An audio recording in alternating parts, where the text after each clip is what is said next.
good as... Yeah, we're there. Oh, snap. Oh, snap indeed. Should say words. Hi, everyone. Hello. Oh my God. We're Wow. here. We're here. This is going to be great. I can feel it. I can smell it. Taste it. That's just my BO. I didn't shower today. Sorry. But you know what? I'm kind of into it. That's okay. That little musk. Like success. I'm working Yeah. on new beard oil too, so you might be smelling that. Maybe it's like the Smell like mixture of the sawdust. two. The So coconut oil? Sandalwood and It's literally lumber yard, so you're supposed to smell like sawdust. It's pretty fantastic. nice. I'm attracted to myself at least. So That there's I don't that. blame you. I'm a lumbersexual on Tuesdays. lumber sexual. That's great. That's great. I'm going to write that down. Lumber sexual. You're welcome. When is that gonna come into play? When I will don't it know. not? It's gonna. But there's so much stuff that you guys say that I'm like, I have to write it down and I may or may not ever use it. But Fair enough. Fair you'll enough. probably someday Helps you'll have an file it adventure away. up in Canada and like, Okay. you know, the lumber go. sexual will be assaulting the maple syrup reserves or something. Yeah. I've seen Treevenge, yeah. Treatment. Yes. Oh man. Okay, this is gonna be good. I love you all. So yeah, I suppose we should all kind of introduce ourselves. Thank you all for tuning in for another night of spectaculars. Let's go around, let everybody introduce themselves, talk about who they're playing, plug their pluggables, and you know why save the best for last? Why not just start with the head bitch in charge right away? Chuck. Hey, that's me. I'm Chuck. I don't know. I can plug things, but you're already on our channel, so just congratulations on being plugged. I don't know. Where's this going? Yeah, Defenders of Cobalt. You're already here. Good job.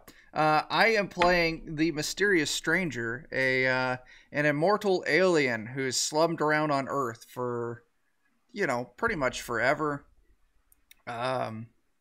And yeah, he's currently taking on the persona of just a good old beach hippie. So it's pretty great. That's pretty fantastic. And then, the mortar that kind of helps hold us together. There's Dan. How you doing tonight, Dan? That feels generous. I mean, our desire to watch you crit fail really bonds us together. Okay, now that makes sense. That checks out.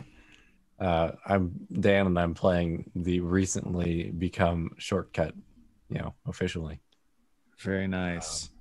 Was a sorcerer with the power to kind of, whip up their spells and stuff all crazy like, but I think that we'll need to work out doing a little bit of a change on his character sheet eventually, and he's kind of settled in on his spells that let him help move us along and cheat mostly. That's about it. I mean, not good for much else. I mean, I don't want to call you a cheap bastard, but you're a cheap bastard in all the best ways. I mean, I'd call myself that. You should. You should. I'm glad that you have that awareness. It's beautiful. Speaking of beautiful, look at this amazing new kid on the block. Dion, how are you? Oh, I thought you were talking about Jeff when you said beautiful. I'm so sorry. I'm good. How are you? Wonderful. Better now that you're here. Thank you. Me too. I'm Dion. I'm known as Substances Used on Twitch. I play video games and I play tabletop. And yeah, that's pretty much it. Very cool. I'm looking forward to some more of your speedster here. And oh yeah,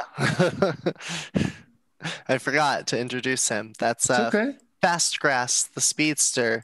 Nice. Upon consumption of the devil's lettuce, he gains the immense power of super speed, or more so, just the world slows down. Wonderful.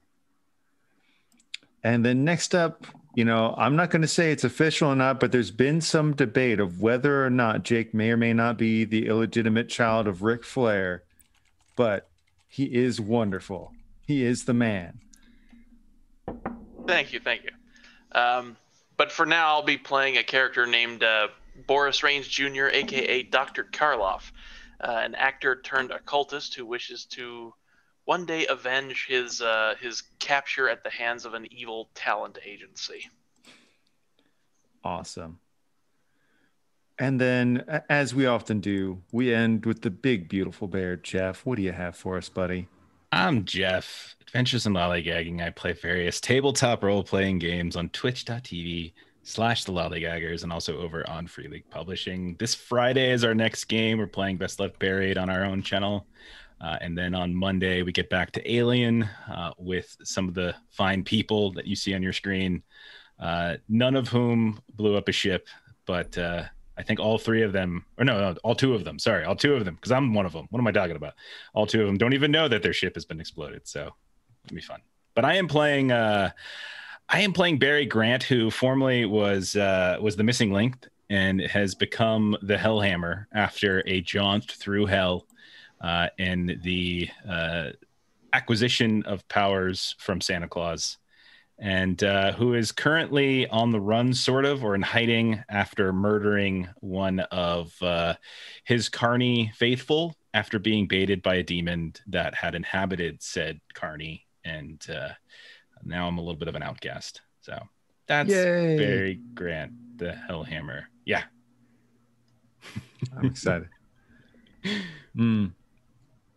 I love seeing Bert's comment there. All right, so we just recently witnessed like the most incompetent villain ever. You guys trounced Tommy Splicer in the park, saved some people, watched him get dragged back to hell as he had disappointed his patron. The Jeff Otterman's like hate mongering crowd was dispersed successfully. You'll have had at least a few days of downtime. If anybody has like any like interludes or stuff that you think you wanted to have done, I'm all for it. Let me hear it. I think Hellhammer wants to. There's kind of two things. I don't know if either one of them. You tell me what they would, how much of the rolling would be. But like one of them is going to be keeping tabs, sort of like tracking the carnival, the circus as it moves throughout. I presume California. Just keeping an eye out, trying to get sort of a hold of anybody who might be running into town for like supplies that wouldn't be the demon.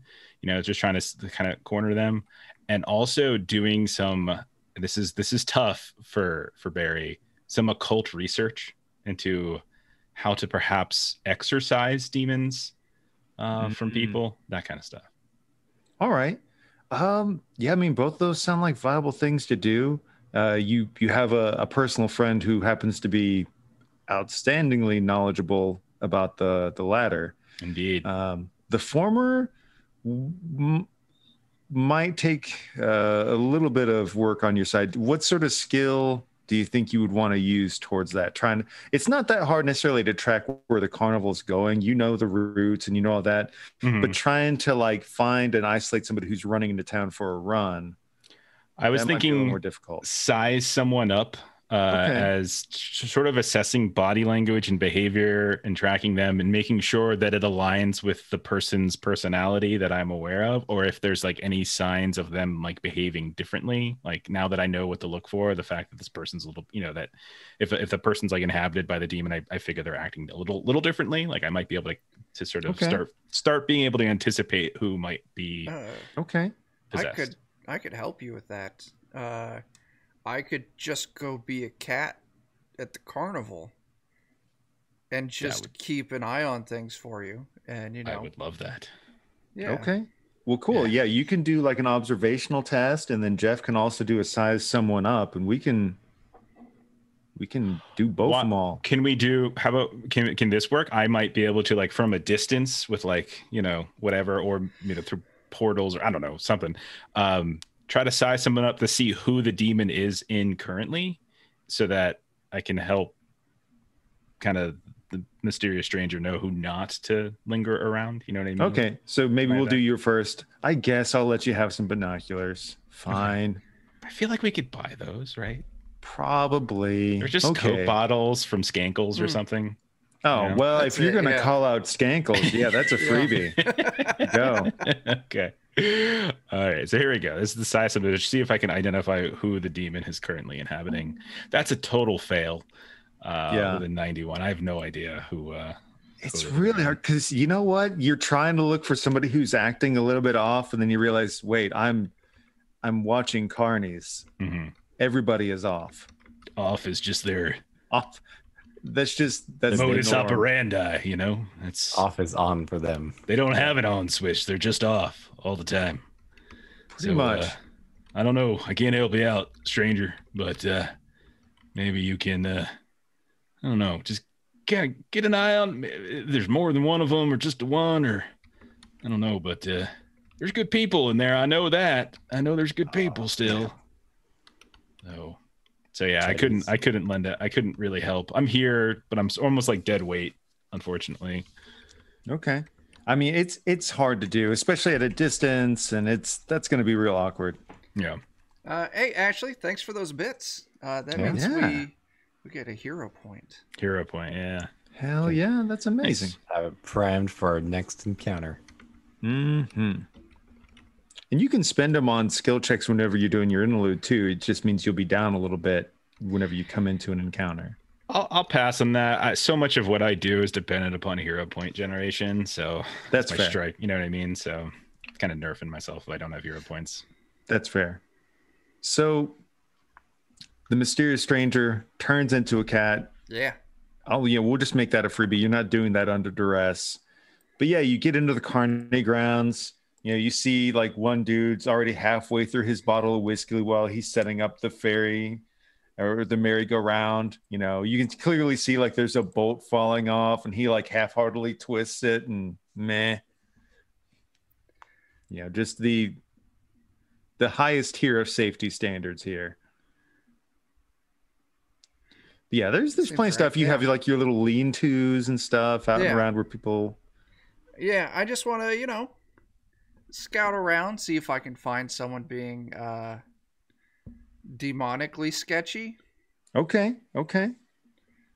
Do you feel like, I mean, since you're a cat, are you trying to at all kind of slink around, or you just kind of walk right out in the open? Slink around, right? I still need to, behave regular cat, All right. stray cat behaviors. Okay, so I'll probably have you do you'll get to do both roles, but go ahead and give me something to like do your slinking around. Okay. I'm just, everything for me is going to be anything else. Okay. So my slinking around, I got a 1. So, Well, I'm not going to bother rolling what I was going to roll because all right. there's not officially crits in this game, but I like to think if you roll a nat 1, that's the equivalent of a crit, and if you roll 100, that's the equivalent of like something really horrible. Yeah. So, yeah, you're slinking around just perfectly, blending in perfectly, seen when you need to be seen, disappearing when you need to disappear. Just great. I'm going to add in a couple boon die whenever you do your what type of observation? Like, are you sort of doing size someone up too? Or are you like listening in? I think I'll be listening in mostly. Okay. Yeah. I'm sure, demons are cocky bastards. They gotta, Yeah. they're gonna do something to slip up, let that ego go a little bit. So I'll just be listening in, dropping the eaves. Okay. 10. So Nice. And you actually, both of those popped up with pips. So, that went way better than I expected. Who would you like the demon to be in? Like, if you could choose, because he can have hopped around to whoever. Who to you would it be fun for him to be in right now? the ride operator for the tilt-a-whirl. Oh, that makes sense. Like he's intentionally like he's just acting like he's drunk. Yeah, he's just torturing people. Yeah. Wonderful. Yeah, you're slinking around. You see him at first. You kind of chuckle. You come back to you're like, that dude's not drunk at all. He's just an asshole. Wait, no. Oh, That dick. Like, that's not Yeah. cool, man. now, he doesn't see you at all, but you see him, and yeah, you see him like here and there, kind of just intentionally skewing things to kind of, somebody gets into a ride and like the little thing that you shut on them like pinches their leg just wrong, and they like scream, and he's like, Okay. Mom, Shut up. That's great. So yeah, that'll be my thing. I just want to, watch him, observe for as long as I can. That way I can report back to Hell. Okay. Yeah. I would say I would probably, if I were asking Stranger for info, to be like, is there anything to indicate like how like it switches bodies, or how long they can stay in a body? So any kind of information we can get regarding like how it all works, Yeah. like kind of just collecting data for whenever I make a move later on. Yeah, and that's what I'll be paying attention to. Is So yeah, I mean, between your nat 1, I was initially going to have him roll to see if he noticed you. With your nat 1, I'm not. You just perfectly blend in. And with your 10, you do see who it is. And if you're specifically trying to look for it, like there's the girl who gets her leg pinched in the little safety clamp thing. Yeah. And she's like calling out to her mom, and like the mom's not really believing. She's like, just enough. Like the mom's clearly tired and disinterested. And then, you see the dude kind of like pat the girl on the shoulder. He's like, all right, hey, he like hands her like a ticket for a free ride. All right, here's a free ride on me, and like pats her on the shoulder. And then you see the little girl turn around to her mom's like, you see that, you fucking cunt? I'm gonna go do whatever the hell I want. Oh, so it's a quick switch. Dang. Okay. And then meanwhile, the dude kind of goes back, and you just see him like standing there, and he's got the bottle of booze in his hand, and he just kind of just starts drinking. Okay. He doesn't. It's like he doesn't. You can see the look on his face, like he doesn't even really realize how he got there. Yeah. He just looks at the bottle, and you can just see he's like one of those guys that's like, oh, I just kind of came out of a stupor, half drunk at work. That's Tuesday. Probably any day. Yeah, And then you see that little girl who he tapped on the shoulder. Like now she's completely changed how she's behaving, and she starts being a jerk to people. And and that'll be my goal, is just to try and watch the demon's current host and see, how quickly they switch, what's the longest they stay in a body. Yeah. You don't necessarily pick up like a clear limit on how long they can see in the body. It looks like you can tell that like when he touched the little girl, it was just right then and there. He was able to switch over. Okay. Should communicate with all the other cats and be like, watch this guy. Yeah. So I have a I assume you can do question. that. Okay. Is the demon dude like just invisible, or is he like astral projecting into other people, so to speak? What's that one movie where the spirit of the killer switches bodies and shit? What is that? Yeah, it's like that. It's like that. He's like jumping body to body, like he's like not physical at all. Yeah, it might be a lot like that movie. Okay. So could I, in theory, use my astral projection and like I can go through solid matter? Can I like go through the little girl and like rip him out of her? Wow, Because he's not tangible. He's also what I would technically be in a sense. I mean, yeah. So like maybe this like is kind of like a sort of like a coordinated, thing. So I'm totally fine if you were there. Yeah, Fastgrass, this whole time they were looking for him, has been like smoking with carnies out back, and he got them like stoned out of their mind to where they passed out, and to blend in, so like this tank of a beast who could smoke anyone at the table didn't look suspicious with passed out people around him, just smoked more until he astral projected and looked around. And like I'm assuming would have noticed like him going into the little girl by now while doing rounds above the carnival, and like just gonna go right through and try to like do that. And, like I don't know if it's gonna work, man, but like that's not cool to do to a mom, man. Moms have it tough. Okay, I'm totally down for you trying that. I'm like working it out in my brain exactly what's gonna happen if you succeed. What do? I roll a D100, right? And it's And then 4 what's hero your- points, which I already have, thanks to who did it? Shouldn't need hero points, does it? I mean, you don't have to spend hero points to do it. You can roll, and then if you want to boost it, you can. Oh, okay. But let's see, yours. And you would need super a speed. 70. Yeah. 'cause Yeah, it's 70. It's astral projection. Nice. Wow. Oh, that's like a crit, right? 69. Oh wow, yeah. That's a crit in my book. So I'm gonna say yes. You do succeed. Like you're not able to see him, like when you're in astral form, but we'll just assume that the team is able to coordinate. Chuck's cat is able to kind of slink back and communicate to you who it is. And with you know who to look for. You can't see it when it's inside the body. But you kind of get yourself ready to go, and you astral project, and you just basically do a spiritual tackle, and you tackle Superman Nicodemo out of the little girl's body. And as you do, that's when you can briefly see this thing's form, kind of like nobody can see you, nobody can see it, but once you've tackled it out of the little girl, you can see its form. And it hisses at you in some sort of language that you don't understand it. Initially, you can see it trying to grab onto you, but there's no form for it to possess. So I'm physically touching him. Like in a sense. Like physically in another realm. You astral project. You do an astral projection tackle. So can I do one more thing now that I have him? We might have to go into initiative. I mean, so I'm okay depending upon how we want to go with it. Like if you're gonna try and go for it, we probably will need to go into initiative. Normally, like if he realizes he can't possess you because you don't have a body there to possess, he's gonna try and book it.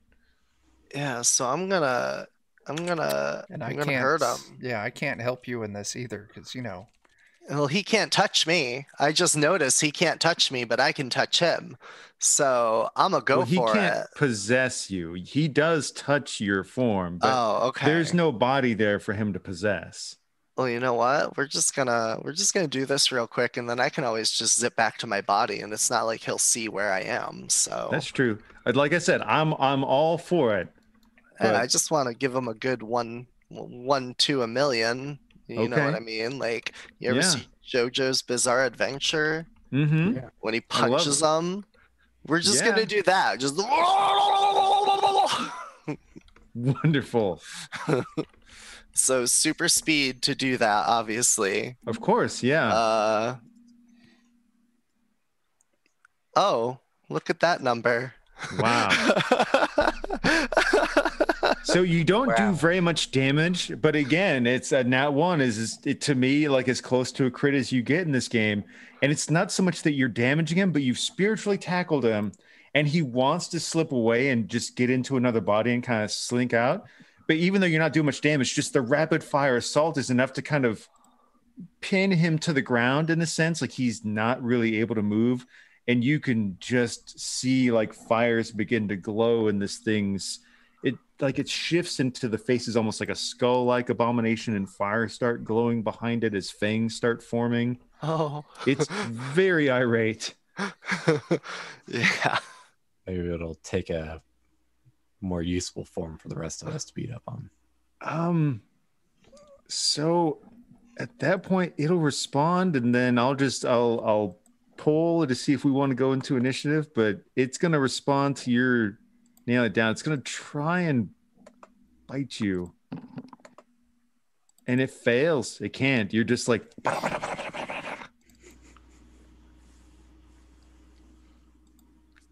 okay. I'm here for it. So we can.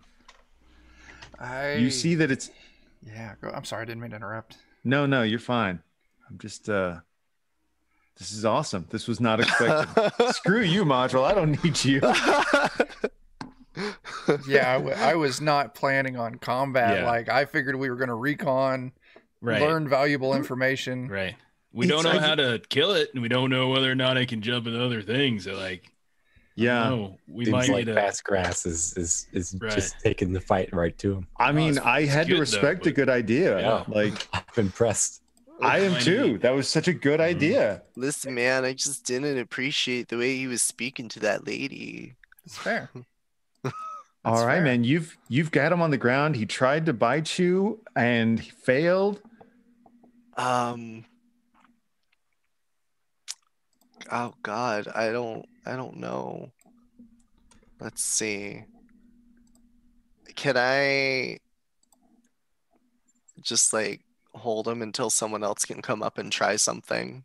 You can, but here's the awkward thing. Mm, He can see you, you can see him. mm. The rest of the group Can't see can't him. see Okay, you so he's really. not looking at us. They're not looking at us right now. Yeah, like right now, there's like this weird Okay. invisible fight. That, All right. like, Yeah. there's like an astral realm fight going on right now that only Is you there and like this demon are. is there like a petting zoo?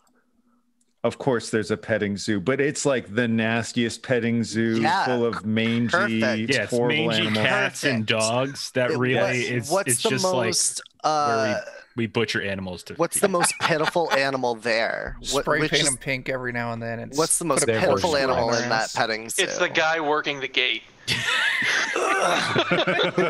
Yeah, the guy working the gate is the most pitiful. The next most pitiful is like this old goat. They're like half, like you've got a spot where like the mange isn't even like a clean spot that's missing. It's like one of those things where like the hair is like kind of hanging off in a patch a little bit in a few areas. Man, all right. I feel bad enough for that goat to where this might be putting it out of its misery in the long haul. I'm gonna try and use my super speed again and like shove the devil up the goat's butt to hopefully forcefully make him possess the goat. Okay, I mean, you have him pinned. Okay, yeah. What? Okay. I did not anywhere in my notes anticipate being shoved up a goat's ass. He deserves it. He does deserve it. So great. It's wonderful. Okay, yeah. I want to shove the devil up the goat's butt. I do. All right, make your roll, man. Let's see it. Oop. Yep. Okay. It's under 80. You do, and this goat just starts bleeding at you. Can I yeet it towards the party? Like, they're going to notice a goat flying through the air, I'm assuming. Yes. Hey. Well, I can't throw it in my astral form, actually. That's true. Ooh. Okay, So I'm just going to back to my body because it says I can do that at any time.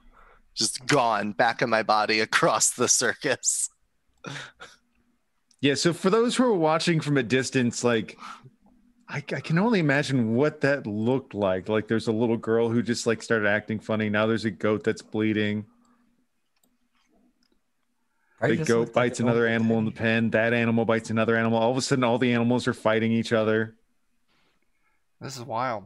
And then some crotchety old man comes like, "You knock it the hell off, you pieces of shit! Ah, damn it! Bait me, you motherfucker!" I'm so worried because, like, I could see this. Again? Do we know which goat it is? It would be really hard to tell. It's like a shell game. Like, look at the ugliest goat. Well, here's the thing too. Like, I'm also worried. Like, I'm like, oh, I'll just turn into like a hummingbird and fly up high, and then when I'm up high, I'll turn into an elephant. I'll just squish the entire zoo. Do it. But I'm worried that this demon is going to just possess me on impact. Maybe. Yeah, we might have had the advantage when it was a one-on-one fight, to be honest. I am going to do my normal, and I am going to turn into a pterodactyl. Oh, God. And I am going to pick up fast grass, and we are going to fly away. Because I am very worried that either fast grass is going to get possessed, or I am going to get possessed. And yeah, I know what all I can do with my powers. I'll give it to you for not romantic. Yeah, if you could get into one of you guys, it would be pretty awesome. Yeah. And fast grass, I'll give it to you for free without a roll. It's obvious that as soon as you did the tackle, his first instinct was to try and grab your form. Yeah. But there's just no physical body there for him to take over. But yeah, you get the feeling that, the mysterious stranger is probably right on the money that he would, in a heartbeat, gladly try to take over a hero. All right, so I tell him this when he picks up my form and I regain consciousness. I'm like, yo, man, I can touch him when I'm like super high. And like, he tried to touch me and like do what he did to that little girl, but it didn't work, man. I didn't have no body, man. It was awesome. I like punched him in the face. You could have. It was so cool. They shoved him up a goat's butt. I saw the butt or the goat suddenly get uncomfortable, and I figured that's what happened, man. But like, I don't want that thing taking revenge on us with a goat just in the reverse order. Goat comes in and shits out a demon. Yeah, but like at least we know I can like pull him out of stuff if he can't find me. You know what I mean? Yeah, man. Like that's good knowledge, but that was a really good revelation. That was I'll just like hide awesome. and like go through a wall, like super spies. I mean, Rome wasn't built in a day. We got some good intel today.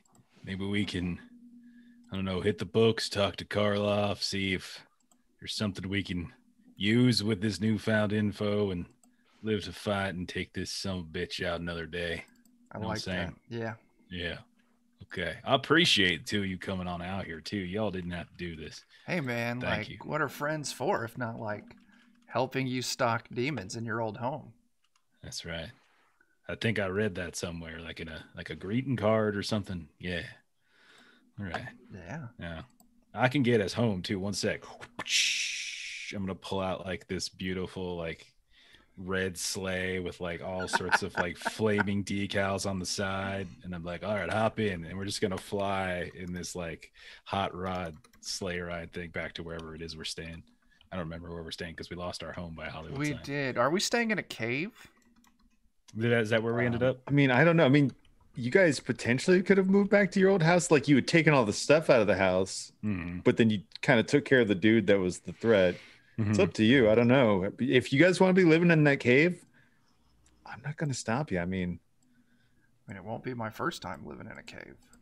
I don't know. There's some woman and some snot-nosed kid in my damn trailer, so I'm kind of homeless right now. I'll stay wherever. Let's just go back to the shack, man. Like, it'll be fine. All right. So that's where we'll fly off to that. All right.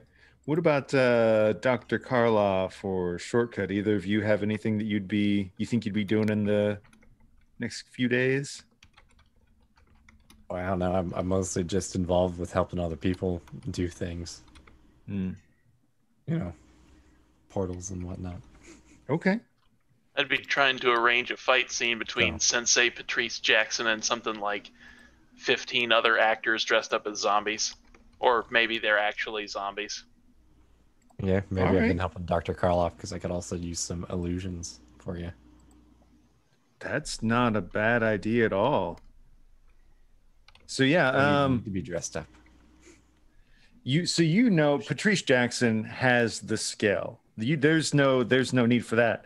But trying to find good quality people to do a fight scene with them, that's where it's a little bit more challenging. So do you have anything that you think you might use to be able to like similar to like size someone up, or maybe something else that you might use to try and get good quality candidates? Well, I've got size someone up as a skill. Well, okay, that's perfect. Yeah, let's try that. You're kind of interviewing some people. I mean, you're the producer, but honestly, let's be honest, you're also kind of the brains behind this project at this point. Yeah. Alrighty, size someone up, 21 under 80. So. Okay. Yeah, you get a lot of people that kind of show up like, yeah, I've done like this is the 60s. There's not quite as much martial arts training, and so much as lots of westerns being produced, people who can fall off horses, that sort of stuff. It's much the same thing. Pratfalls. You go up to a guy and he punches you and you fall down. Yeah, that sort of stuff. I'll say like you've got a couple of like really good old hands from some of the old westerns. I think that's a great call. You actually do manage to find a couple of people that have like you find somebody who's a boxer. So you think that you'll be able to work a good like little gimmick out of him with Patrice. and you find another person who's like a legitimate martial arts person. And then you actually, whenever you put out the casting call, you have a message left for you from Graham and Perry Lewis that they have a connection, somebody that they would love to volunteer as a project, a friend of theirs that is looking to get into the movies. It could be benefit in taking a referral like that. Yeah, I suppose. It would help me have an in into the law firm as a whole. So sure, I'll consider what a role for them, I suppose. Okay, cool. Let me get that. I'm gonna pull something up, and I am horrible at pronunciations. But they introduce you to Mudaerji. It's Mudaerji. I'll just say Mudaerji, and I'm sure I'm saying it incorrectly. He's this little bitty dude. He's about 5'2", covered in tattoos, and he's kind of got this very dark complexion. With your size, someone up, and some of your background, you probably actually recognize some of the tattoos. It looks like he's maybe some sort of Tibetan. If he's a monk, he shouldn't be here in Hollywood. That doesn't make sense. But It doesn't jive. So I'm gonna just ask him quite plainly and upfront. So what's your story? oh, my story is a very simple one. I journeyed to find my true self. And when I met him, we became one. I'm not sure if I'm still me or if he is me now. But I knew my old path was no longer my true path. Okay. And Or something like that. He's got a thick accent that I can't, I'm not even going to bother trying to, but he speaks in a really weird fashion. I am grateful that you will allow me to join you. I hope that I do not shame your production. Well, with this guy's very interesting look, I think I could rewrite a bit part in the movie where Mudaerji becomes sort of like a tattooed criminal who ends up siding with Patrice Jackson against the zombie police. Okay. Perfect. Yeah. And tell you what, I'm going to have you roll a D100, and I'm going to roll a D100 as well. Just for some stuff that happens on the set. All right. Wow. Ooh-wee. Okay. So we'll just chalk those high rolls up to this being a movie set and people not actually trying to hurt each other. Do I need to try and implement my watch for trouble skill here? So what that was, I was going to do a comparative roll between Patrice Jackson and Mudaerji. And it's like, you're like sitting there in anticipation, waiting to watch like something really awesome boil over. But you see that the two of them are both extremely talented martial artists, but their styles are just so different that at first their fight with each other doesn't mesh. And maybe the high rolls are like the two of them almost get frustrated with each other to some extent. They stay composed, but you kind of get the feeling that maybe the two of them are both trying to prove themselves a little bit more than they are focusing on the show. Nothing violent happens, but you've got the skill of sizing someone up. You can see that these are two highly trained individuals that kind of are dancing around, kind of trying to show who's alpha male almost. And that little Mudaerji bastard he's not as fast as your speedster friend, but he's pretty impressive. And you're pretty sure at one point you saw him like double jump. Huh. You're not quite sure. Impressive. But fortunately, while that's going on, you have your friend Shortcut, who can use his power of illusions, hopefully, to kind of help with some of your other production situation. What sort of illusion would you want to make? Or what do you think would be fun to add in? Well, a scene that I had in mind was that the chief of police, played by yours truly, was going to become zombified and then use several other dead zombies to create Big Frankie as like the ultimate threat. Oh, like they'll form into him or something? Yeah. So like maybe some sort of a scene of random body parts being torn asunder and slapdash together and tied together with shoestrings and nails and stuff. Maybe we could make it look a little more authentic then. Yeah. With the power of illusions. Get a really up close, gritty sort of special effects trauma style scene. Hell yeah, man. Making a movie on the cheap with somebody who has the power of illusion, that's a pretty awesome boon. Oh yeah. So yeah, let's see how much Shortcuts can spice up your movie. All right, let's see if I'm feeling proficient today. Ooh, I'll have to I'll spend a couple hero points to make that proficient. Look at this kind son of a gun. Only because we were given one earlier. Can I do that? Fair enough. Since you're willing to put 2 hero points into it, it's noticeable. Like you kind of had some practical effects set up, but that really just, like you get your dailies back the next day or whatever, and some people are taking a look at it, and you have some folks going, God damn, that looks amazing. That looks better than what most of the studios are putting out. Who's your buddy over there? That guy's really good. He's just a guy who knows a couple of special effects shortcuts, that sort of thing. Oh man, you know what, Dr. Karloff? I think we might have something here. Like this is Patrice. He's good, and that little dude, like he kind of he'll get into it though. Yeah. Yeah, we'll try to work out some sort of a scenario with those two because I don't know, something seems off about the whole dynamic, but we'll work on that. But yeah, you've made good ground into your movie, and like it's starting to look like it might shape up well despite some of the difficulties you've had. Yeah. Whew. Excellent. Oh man, so yeah, some movie making antics, and then like a carny encounter that I was not expecting, but I really loved. Yeah, man. Keeping you on your toes. I like it. I like it a lot.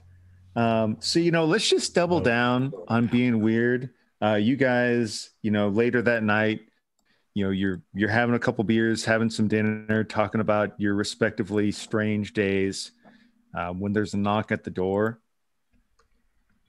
Hello. I'm terribly sorry to interrupt you. Hold It's on Calvin. a second. Fast Grass, could you calm this guy down a little bit? I offer him a joint that I'm already smoking. Here, dude. It's the wacky tobacco, man. Giving a joint to Jimmy Stewart. I mean, at this point, let's just say that it's Calvin from the shop from before, but yeah, it's Jimmy Stewart for the most part. Well, that's really kind of you, but I don't know if I could handle that. But you seem like just a nice young man. Thank you. I'm Calvin. It's nice to meet you. Hey. He just kind of like waves in, just kind of like points at Hellhammer. That's new. Yeah. And then watch this. Watch it. I'm just like pulling stuff, like random like toys and stuff out, making them big, making them small, putting them back in. New trick. Well, that's great. That's so great. You look happier. I mean, I did get tricked into murdering a friend of mine, and now I'm ostracized by the community that I'd call family and home for the past 45 years. But yeah, I look happier. I know how that is, man. I started smoking this stuff and like my job performance went down and my wife left me and like I'm probably gonna lose the house. But it's Wait, man. cool. Man, you got a house? Yeah. What the hell are we living here for? Why are we living in this shack, man? Like, I thought this was just like the man cave, man. Just bros hanging out. I thought this was like the cool spot. You mean like you want to come over to my if you can help me pay the bills? Like, yeah. No, I just got fired, and superhero doesn't really give you any kind of money. I can sort of see the appeal of supervillainy, but I mean, I'm not going to do it. I got morals and standards, but anyway, Calvin, what do you want? Well, I have a friend who would really like to talk to you. Well, he probably doesn't actually want to talk to you, but he's been asked to talk to you, and I just wanted. He's a friend of mine, and I just want to make sure that everybody's cool with each other. Now, Harvey, these are good people, so you can. We're just gonna let bygones be bygones, and you see, kind of like from the doorway, you didn't see it before, but a 8-foot tall bunny rabbit materializes, and most of you recognize him from previously doing like a flying jump kick into your face whenever that weird candy monster was on the loose. I don't know him, but I'm like looking at my joint for a minute, and I look back at the bunny, and I look back at the joint, and I put the joint out. Oh, come on, man. You were going to let this old bastard have some and not me? yeah, man. Like, wait, don't be you rude, man. But like I'm seeing like a giant bunny, dude. Of course like, you're seeing a giant bunny. I'm a giant fucking bunny. I thought this was I prefer laced. Puka, though. Wait, you're real? Can you guys see him? Yeah. Yeah, We man. can see him all right. Watch, man. There's 2 of them, man, and I'll change into a giant bunny as well. Whoa, are you guys like twins? I didn't know you had a brother. No, man. It's just like tricks and shit, man. Oh, He isn't, but he is. Hey, you know how bunny rabbits are with magic tricks. Look, I understand we didn't get off on a good foot with each other. I work for a lazy piece of crap. I don't know what the Easter Bunny has done to owe so many favors to so many people, but people call in favors on him, and then I'm the fucking errand boy. So, I'm not going to say I'm sorry, but like, it is what it is, and it wasn't personal. Hey, side note, just stranger folks, we got to get like a secret lair or something. I don't think villains that we just fought or something recently should be able to just come knock on our door. Like, I feel like we need to be Like, We more might help subtle. if we got a door. Yeah, that's Yeah, true. man. I do. Yeah. I got agree a with place. that, man. Let's don't say where it is here, man, but Yeah. like, He just starts listing the We'll arrest. pack up the goo Over in ball Santa and we'll take it Monica. over to your place later. yeah, man. Okay, I agree with that, man. That was nice about the cave, man. It's like, who the fuck knew about that? Just the one guy, and I don't even remember his name. That's what's He's dumb. gone. He's useless anyway. So, Yeah. Easter Bunny, right? No, I work for the asshole. No, I know. Like, we got to beat him up or something. No. He got a call from your buddy. And like he needed somebody to come tell you guys to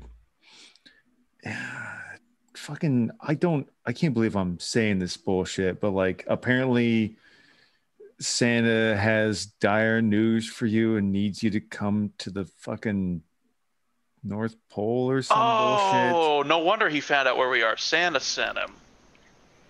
Yeah.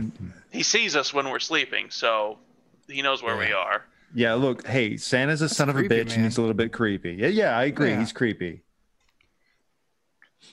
but like Oh, I'm shit. supposed to take you to like there's a private hangar. They're like apparently they've set up wards so that I don't know. He's worried that some bad shit's gonna happen, so they put up some wards. I'm supposed to take you to a private hangar. We're gonna get you on a plane, and they'll take you from there. I'm supposed to escort you, I guess, or at least just say. I mean, if you don't want me to come, that's fine. I won't go. But No, you seem cool. I'm not cool. I'm a giant asshole. You're a giant bunny, not an asshole. Those things, like, they aren't like, you know, they can Mutual. coexist in the same person, man. Yeah. Oh, by the way, I'm Harvey. Oh, I'm fast grass, dude. What's up? Did you light that shit up yet or what? Oh, well, here. Are you're okay. You're okay. Cool. So, yeah, man. Apparently, it's like a whole thing to get to the North Pole when it's not Christmas. So I'm supposed to tell you, like, if you've got affairs that you want to put in order, we're probably gonna be gone for at least a pretty good number of days. I don't know. Easter Bunny gives terrible directions. Yeah. I'm I good just to go, want- man. I want to know if Jimmy Stewart's got some more of these magical shotgun shells. Well, you know, I could fashion some more for you. I'd be. I don't do much. I don't shoot very often myself, but you know, was it any use to you? Yeah. Oh yeah. Yeah. Who'd you get? I'm trying to remember what the demon's name was that we shot way at the end. A Beezle butthole, man. Beelzebub, yeah. Oh, Beelzebub. Ariok there. Oh yeah, there he is. Yeah. Ariok. Oh, you're really swinging for the fences then. Good Might for as you. well- Might as well go for the gold. Well, yeah, I I will. It's not easy. I don't have some of the same connections I used to. I quit that business a long time ago. But you know, I could probably wrangle a couple more.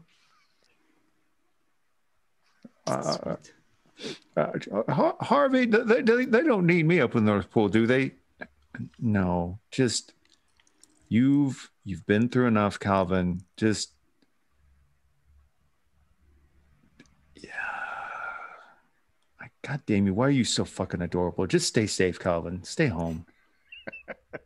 Dumbass, kindly old man, always leaving food out for me and.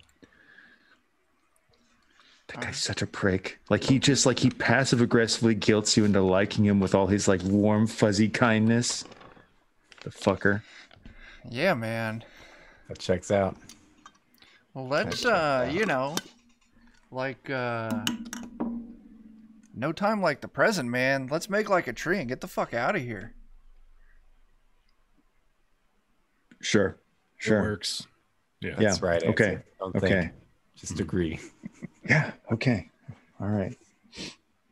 So yeah, he'll take you away. Then there's an airport on the skirts of town that's more like a private airport. There is a hangar there, and as he leads you over there, you see there's this big old, what do they call those? The old. Let me find my notes here. They're the giant old cargo planes, the Douglas, like one of those giant Douglas cargo planes, but it looks old as hell, rusted, dented, beat up, and then kind of like scrawled. Like it looks like it may have once been fairly decorative, but you see the faint outline of the homing pigeon painted across the side of it. You see a few mechanics kind of going around, and you see the pilot is a man that is probably at least 100 years old and just shaking rapidly, just kind of going around doing like Like, I hope it's better on the inside. I just want to remind you all, man, like, I'm really cool with getting on this plane because, like, I can fly, but, you know, Good luck. Did you We're say gonna need someone it. shove a goat up Santa's asshole? I just now saw that. Sorry. It was a combo of two lines.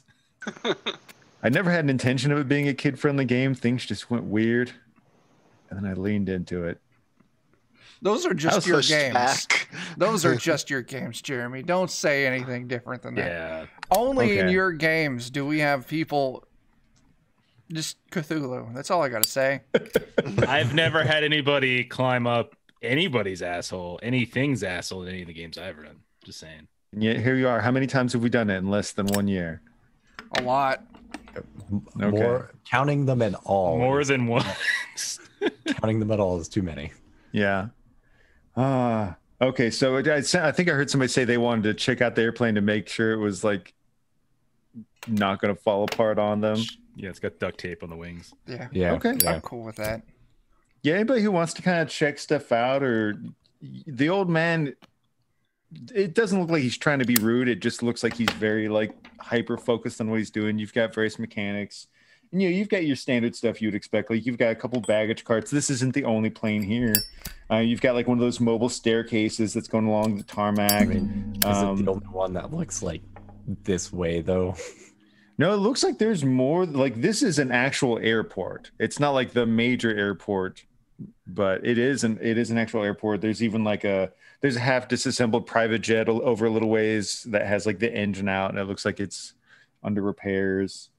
Some of those like flatbed cargo haulers, like just a lot of the stuff you would expect at that sort of like scenario. So I apologize. Who was checking out the airplane? I wanted to look it over, not me. like I'm an expert or anything like Okay. that. But Go for it, man. I'm cool with What are you- whatever are you she just puts kinda- in. You sizing it up, or you got any sort of like particular? I think I'll watch for trouble. Like, if something looks profoundly out of place, like what's this briefcase with blinking red lights and a timer doing over here? That's fair. That's fair. Can I read the situation? Yes, you can both do that. Yeah. All right. So Dan gets a 12, and you're reading the situation. So you're looking for trouble. You're reading the situation. You both succeed.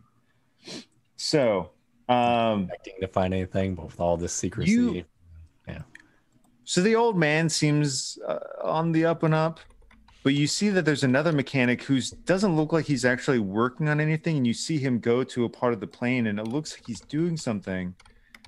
And at first, you're like, your initial worry is that he's sabotaging something, but it looks like he's just putting some sort of like transmitter on the plane, and he's trying to kind of blend in amidst the crowd of people working on it. But you see one of these mechanics looks like he's actually some dude trying to put some sort of transmitter on the airplane. yeah. See, Um, blinky red light thing. Yep, you actually do see exactly what you called out. You see blinky red light thing. Oh. Meanwhile, I'm no expert. Fast Grass, like he points to that, and you see him doing that, and you see him kind of starting to just kind of like he's doing his best to just act like he was a dude doing a job that he's finished, and he's starting to try and leave the tarmac. And you see a couple of cars are kind of like on the perimeter that look like they're waiting for him. Can I use my super speed to like I want to wait to see if he gets in the car.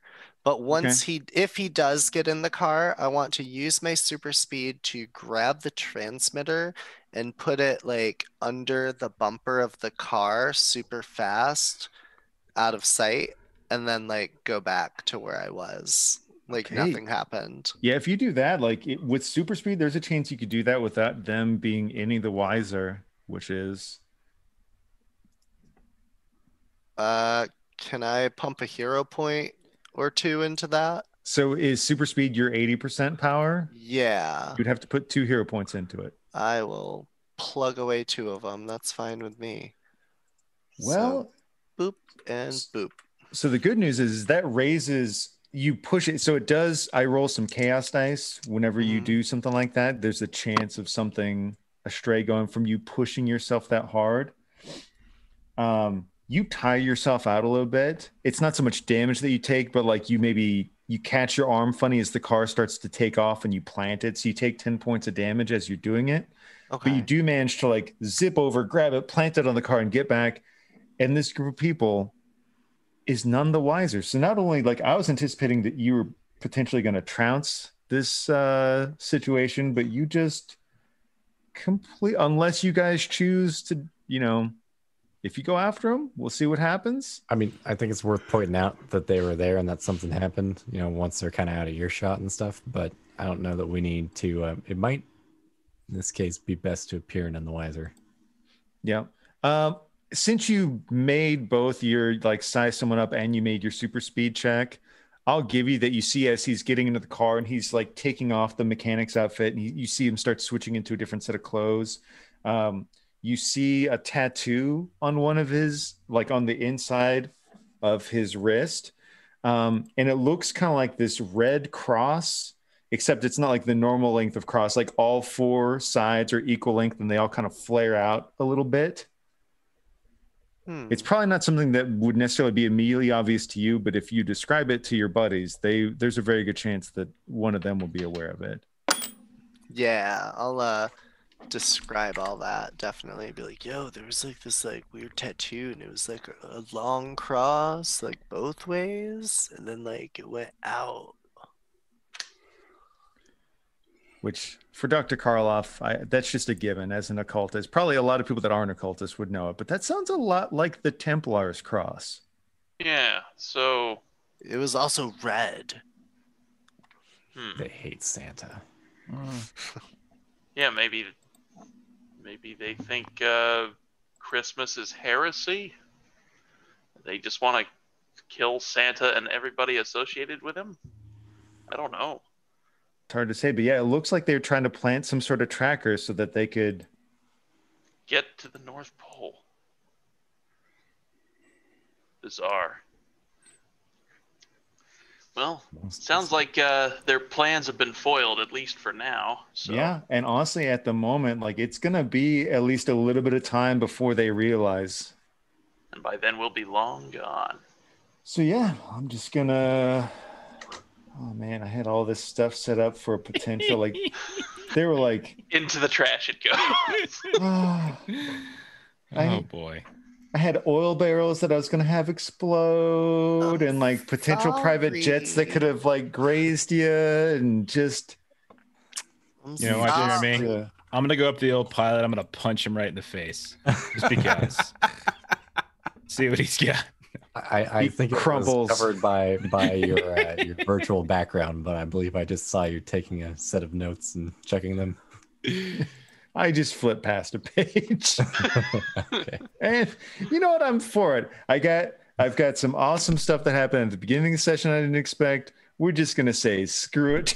The encounter. There you go. Because I mean, that's part of what having all these awesome powers is for, is dealing with situations in fun ways. Like, not every superhero situation has to be a fist fight. I'm for it. We're gonna track him. No, you. I like to think later when they pull out the tracking device, they're like, "Huh, they're right over top of us." Jerry, weren't you supposed to plant the tracking device? that, like, assuming that these private jets were supposed to be chasing after the plane, that like 5 private jets just come careening into the plane. That's it. How did a limo hit an airplane? Man, somebody's gonna get in so much fucking trouble. Fastgrass is actually gonna, once all this kind of smooths over, is gonna pull the mysterious stranger aside and be like, "Hey man, I kind of need your help with something at some point." Yeah, man, what do you got? So like my like alter ego in the real world that's not like super powered is kind of a drag. And the past like couple days hanging out with you guys has been really cool. I think I'm ready to go full time. And like I told you, my job, I'm not making the money to like pay for the house, but like we need like a hideout. And like I work for a life insurance company, and I got a grandfathered policy. And you Wait, man. see, Are you trying to use me to fake your death, man? I mean, like, remember back at Alpha Gamma Kappa, when like Stephanie really was hot and you wanted to score, and like I pretended to break my ankle, except I really broke my ankle. You know I'm like immortal and shit, man. Yeah, but like you can just play dead for a while, right? Or you And can then, just like, shoot me in the face, man, and like I don't want to shoot you, like, dude. I'll be fine, man. Like, trust me. Like, I've been through some shit, man. Like, it won't even be the worst thing that's happened to me on a Tuesday, man. You know, I've been meaning to ask you, how did the dinosaurs die off? Herpes, man. Huh. Virulent, violent herpes. Wow. Take that, paleontologist. Yeah, man. I almost drowned. You know, they blame it on the meteorite which caused the volcanoes. That was just like a part of it, man, because then like greenhouse gases, everything got real warm, everyone put their bathing suits on. Just a fucking frenzy, man. And like super herpes just like killed them all. Write that one in the new history books, guys. This is what he's doing. He's writing it down like new arch villain, super herpes. There it is. You know exactly what he's doing. Super herpes dinosaur. I'm writing super herpes, parentheses, herp derp. And then I also have lumbersexual maple reserves. You probably got to have like Herposaurus Rex. It's pretty good, Dan. Oh my God, Herposaurus Rex. Yeah, all the killed T-Rex. all of, he was the one that was evolved in a way that allowed him to survive it. So he's just grown older and stronger. Yeah, he embraced the bump. He had no choice. He couldn't scratch it, so. His T-Rex arms, he's just, I'm so angry. I can't reach it. That's 300 bits for a complication, just as punishment, I think. Oh my God. I think that's fair. Thanks, Ashley. All right, well, I'm going to toss out one for free, and I'm going to draw some cards. So you hop in the homing pigeon, this big old cargo plane, and it holds up. Like one of you maybe checks the travel journal. It looks like the last thing this thing flew anywhere was like from London to Zanzibar in 1947. Exciting. So let's see. Here I are always some. thought Zanzibar's was a takeout restaurant. I hope that it went to like the Halo multiplayer map, Zanzibar, since we're just going to mythical places. All right. Like So I'm gonna. So Australia. for a good friend that bought us a complication, here's the three that I brought up. There could somehow be some stowaway prisoners on this cargo plane. I don't know how that happened, Ooh, Nick but that's an Cage. option. Snakes on a plane. There could be Put a last-ditch the bunny containment down. effort. Maybe that's like the Templars at the last second realize that they failed and they try to do something to ground the plane.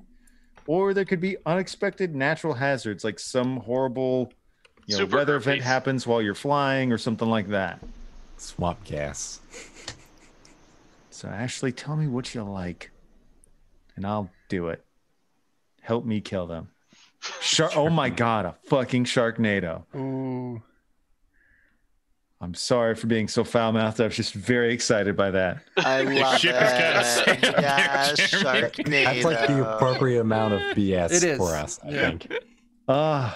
Okay, so you guys, you take off and you're flying. The pilot guy doesn't, again, it's not that he's trying to be unfriendly. He just doesn't really pay attention to you. He's just doing what he's doing. He doesn't really talk at all. He's not even telling you where he's going, but you're pretty sure he's not flying you to the North Pole. You get that much. Like you find yourself crossing over the ocean. And then as you're going along, at some point, some horrible storm starts brewing up. I'm just going to assume it's like, once again, Ariok is just kind of like being a pissy little jerk for what happened before. So like you kind of see his face in the ocean below for just a moment. It swirls, the clouds start forming, and you just see like the water swirls up and comes up, and then there's the winds blowing and there's sharks swarming around the plane somehow. And all of a sudden a Sharknado envelops the homing pigeon.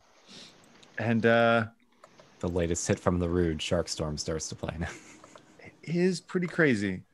And it does 45 points of damage to the airplane just to start with, which is Oh my gosh. it's a big old plane.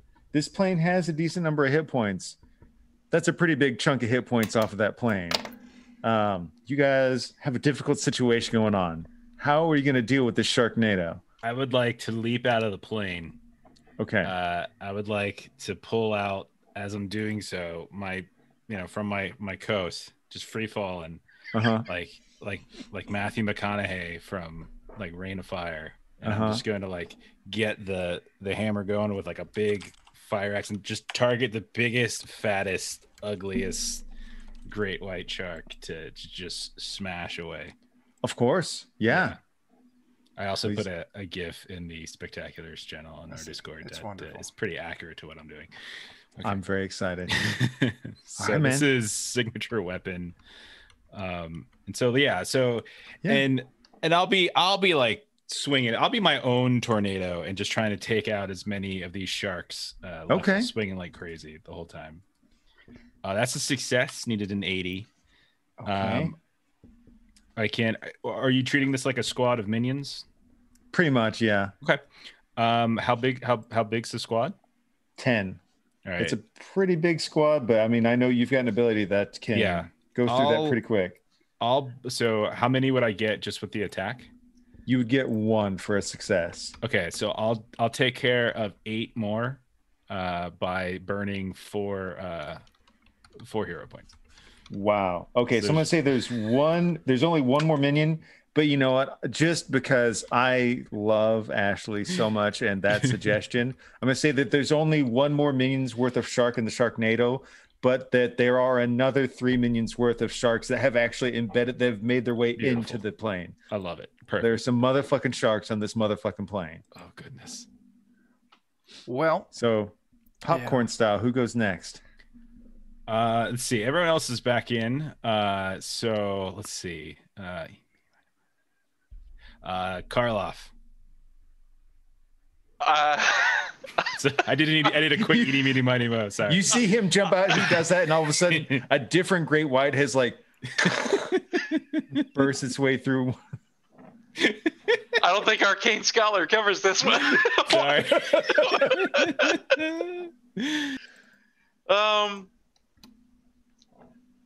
I guess as it's like flopping around and trying to bite at stuff, I'll use time manipulation to try to slow it down.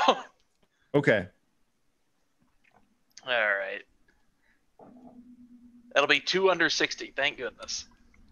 It does. And that is a success. It takes out 1 of the 3.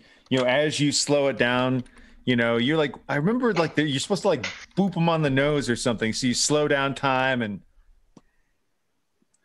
you beat up like a slowed shark. It's really weird. Like you've got some balls on you punching a shark, but you know, once you can slow down time, it's a little less scary. Yeah, once it's laying on the floor and practically frozen. After that, I'm going to say, stranger, can you kill a shark? Sure, man. All right, stranger, what you feel like doing? Oh man, I am going to jump into the shark's mouth and then turn into a goddamn elephant. All right. Is that gonna fit in the plane? It's a big plane. This plane is going to be in trouble, but it's going to be so worth it. I assume it was like Dumbo drop size plane. So well, that's what's coming up next. Is I'm gonna Dumbo drop this fucking tornado. Oh, you're gonna like jump out and Dumbo drop on the last one outside? Well, we'll see. Okay. But right now, I'm just diving in to the shark inside the plane, diving into its mouth and turning. Okay, into so an one of the elephant. other ones that's inside the plane. Gotcha. Yeah. Okay. And that's 70 for this one, and I got a 70. All right, you do, and you do. It is a horrible, horrible mess. The shop just greedily accepts you into its mouth, and then I know, Jeff. I know. my shame got tossed way the hell away. I just like making the silent face reactions. I know. Just keep judging a me. hallmark, I think, for me. It's okay. So yeah, as you enter the shark and then you expand, you just blow to smithereens. It's a huge, gory, awful mess. There is a gaping hole in the side of the plane, but so worth it. Oh no! Quick, someone shove a goat up it. So you said a gaping hole? Maybe. Like how much of a gape are we talking here? You know, I want to pick Fast Grass to go next because this thought needs to be followed up on. Yeah. Oh, I'm sorry. I mean, That's elephant-sized gape. That's a lot of gape. All right, so you know, there's like a huge like rescue inflatable raft in planes, right? That is true. Can I like use my super speed to like get the raft and inflate it super fast? Like you know, and like plug the hole with the raft? Of course. Roll your super speed to plug that gape. I have to use my other 2 hero points to do this. I want to succeed this. Okay. Because when a hole is blown in a plane that's in the air, Yeah. you get It's sucked bad. down. And I can't fly. So You're doing your best. So if you blow your 2 hero points, you do, and you're going to prevent yourself getting sucked out. You know that this is a temporary solution at best. yeah. You know, between that and you find some other stuff around the ship, you take you're tired. This is difficult, but you manage it. All right. And then so it's Dan who hasn't gone yet. So Exactly, I'm gonna be yeah. like, hey man, like use your name or something to like do something. Like find a shortcut to fix this. Well, I think the fastest shortcut to fixing this is probably to bring Hellhammer back and have him magic something a little more sturdy up to size. So, Mm, and I assume you're falling through the air. Oh, No, I'm I'm- fine. I'm fine. oh Don't worry him, about me. yeah. I was just. I'll gonna pick him put- up too. It's fine. Well, you're the only one out, I think. Oh, okay. I thought. Mhm. I thought. We do get Speedster another guy. hero Yeah. point. I will. Thanks, I will. Melissa. I will put the hammer as I'm falling, just super calmly. I've been practicing this for a while. Put that in, and I pull out the sleigh, and like I'm gonna take my time. Let's go get a little crack in the back. Oh, that's a good one. And then climb into the sleigh and start flying back up. And we're gonna hop over on this. I mean, it's gonna be a tight squeeze, but we can do it. One of you can go in my pocket if you want. Well, I think we doing? I think we got to go with the old man, but Oh, you can come too. I can fly too, man. Like, No, yeah, it's easy. yeah. And like Okay. I can like fly when I'm high, but like I think the problem is knowing the way. All right, but throw the old man over here. It's fine. I mean, I think we've well established. I'm fine with winging it. You do what you want to do. Yeah, All right, just I was throw gonna him. say we could probably just patch it if you got something fancy in there. You can just make it a little Okay, bigger. fine. Let me see. So I'm gonna start pulling out like a bunch of different like tiny robot toys and such, and start like transmutating them, make them a little bit bigger, and then just ripping like the metal off and just starting to like patch as best we can with them. So there's a first, giant robot toy. I do dig it. Because the sharks are going to get to go after Dan does whatever he's doing. I was originally just thinking, since I assume movement's sort of on your turn thing, I was just gonna portal you right up here. Okay. Perfect. Yeah. Go for it. The fastest way I know to get somebody. Oh, Oh, man. I don't have enough hero points to make that work. So Melissa just threw one out there, and I Yeah, think we have but one I- more from before. I think Ashley threw us one before, right? I So you used guys- 2 of mine earlier Oh, for the movie. for the movie. So I mean, fortunately, he can. Yeah. He's got his own way to get back up. It was a good idea Yeah. because if you had done that, he would have already been there to be able to use his action to do the other thing. well, It was I'll worth a just try. yell at you instead. Come fix this shit. Okay. So yeah. So I mean, on my turn, I guess I'll roll transmutation if that's okay, Jeremy. Sure to, thing. Like, I'm gonna have the like- sharks try and do some chomping in the meanwhile. Basically, there's Yeah. gonna be one shark that chomps at you since you're the only one on the outside, and there's one minion left on the outside. And that shark actually does chomp you for 23 points of damage. 23 points. Get that. I mean, you already took out the great white. This is just like maybe like a tiger shark or something. It's like, yeah, it's like respectable. A nerf shark is what it is. It's a cookie cutter shark. That ain't respectable. Come on. I mean, there would have been enough that the shark all of a sudden gets very insecure. Like that would have been I took like 9 of you out, right? And you you gave me a paper cut. if a shark's eyes could show shame Yeah. instead of the glossy black. I'm just talking to the shark mid free fall, just like, listen, look, I'm not disappointed with you. I'm just saying, like, you could do better than this, you know? Okay. So meanwhile, who's gonna get the other shark bite? We'll roll a d4. All right. So Chuck is 1, Dan is 2, Dion's 3, Jake is 4. Let's give it a go. I'm a little disappointed. Yeah. All right. So as Fastgrass is like zooming around trying to plug the hole, like the shark that's nearby just kind of like whips itself as close as it can and it tries to bite out at him. And we'll see if anything happens. I don't know. Maybe. It actually just barely does hit. So that's a lot of damage. That's the best possible roll this shark could have done. As it bites you for 65 points of damage. You've zipped around, you've plugged the hole, you've prevented yourself from being sucked out, and you give yourself just that couple of seconds to, what the fuck? What the fuck? And then all of a sudden, chomp, this thing just, its mouth engulfs the majority of your torso. Ow. Ow. Forget faking your death.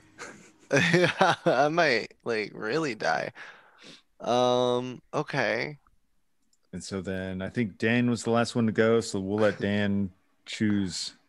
Well, I had something going on with Jeff, so I'll let Yeah. Jeff go again. Yeah, Makes sense. Like, I'll start. I mean, I'll get on the sleigh.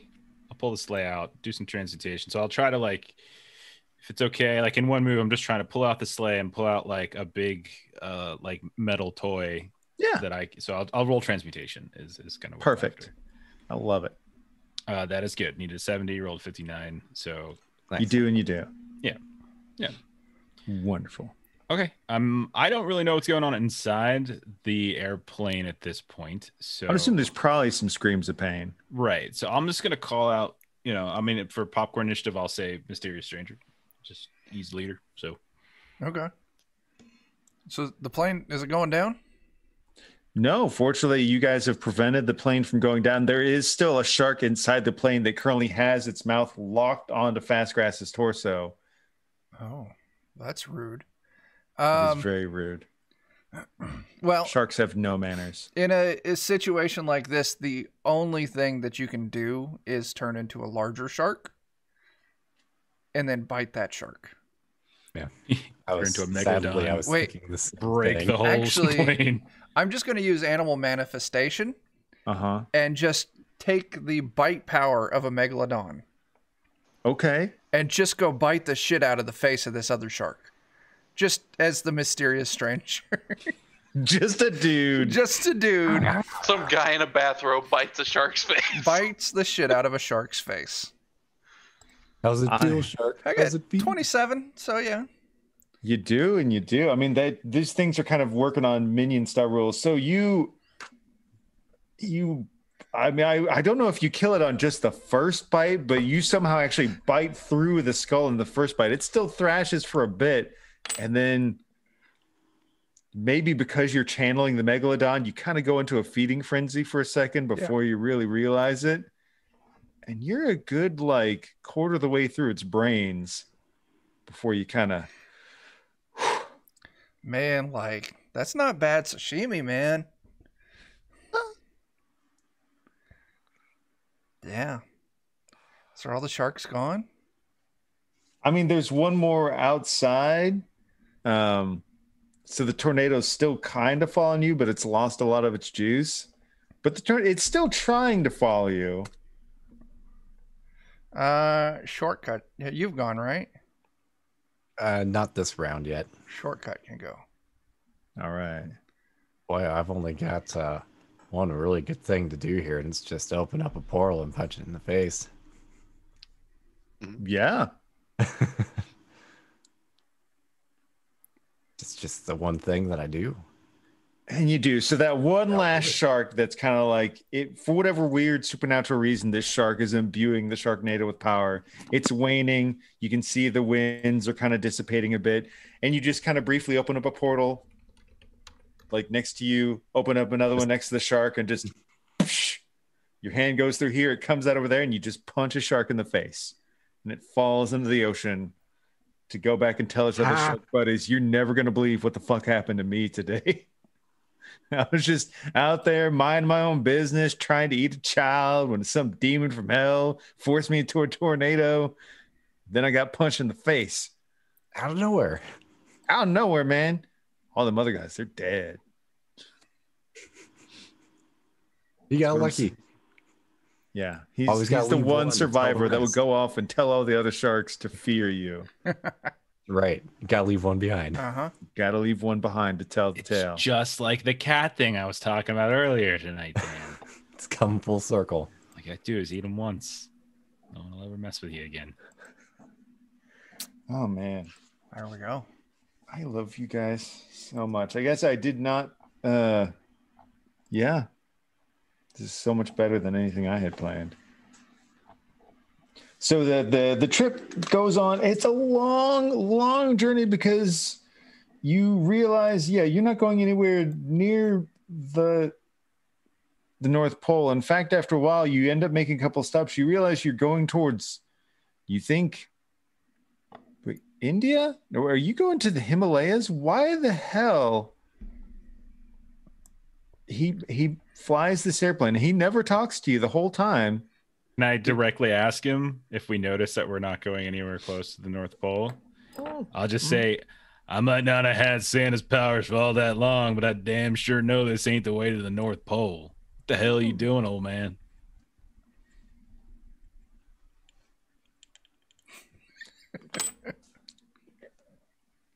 You better start speaking.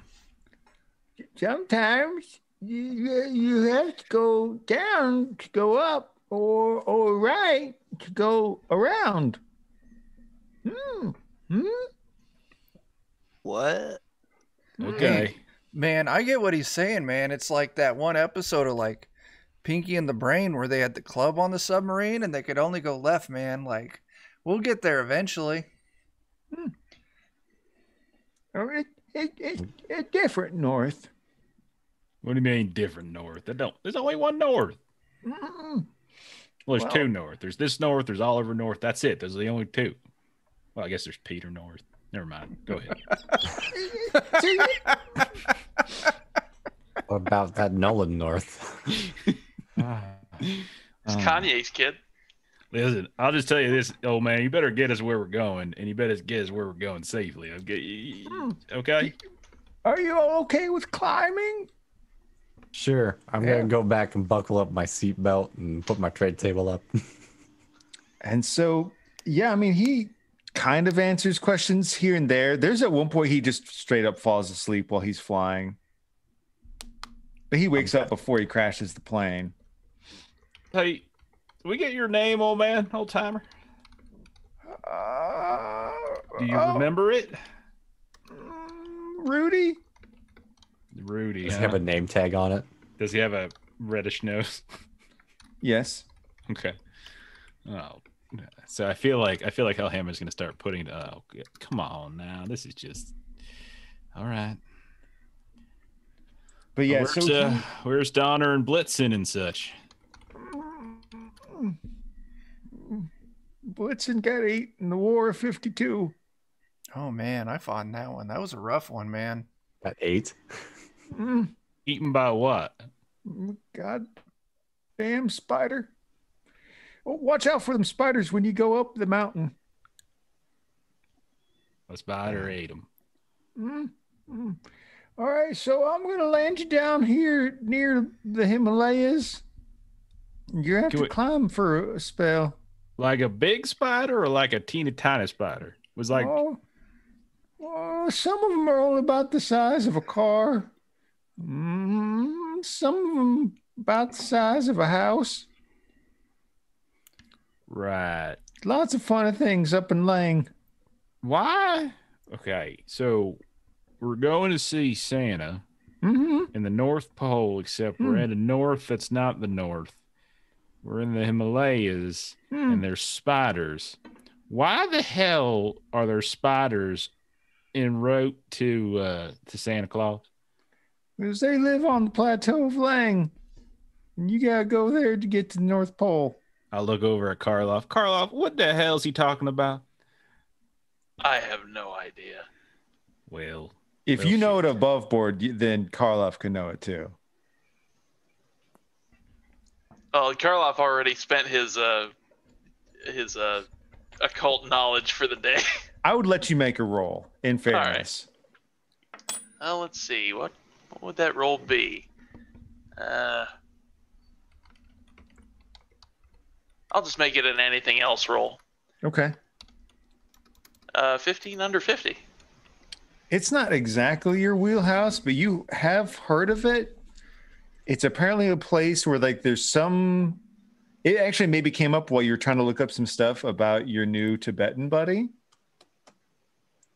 But yeah, there's this weird place in the Himalayas called the Plateau of Lang where realities can kind of merge a little bit, and you can enter there and still be material, but actually be walking into another plane of existence, kind of like a weird dual existence sort of thing.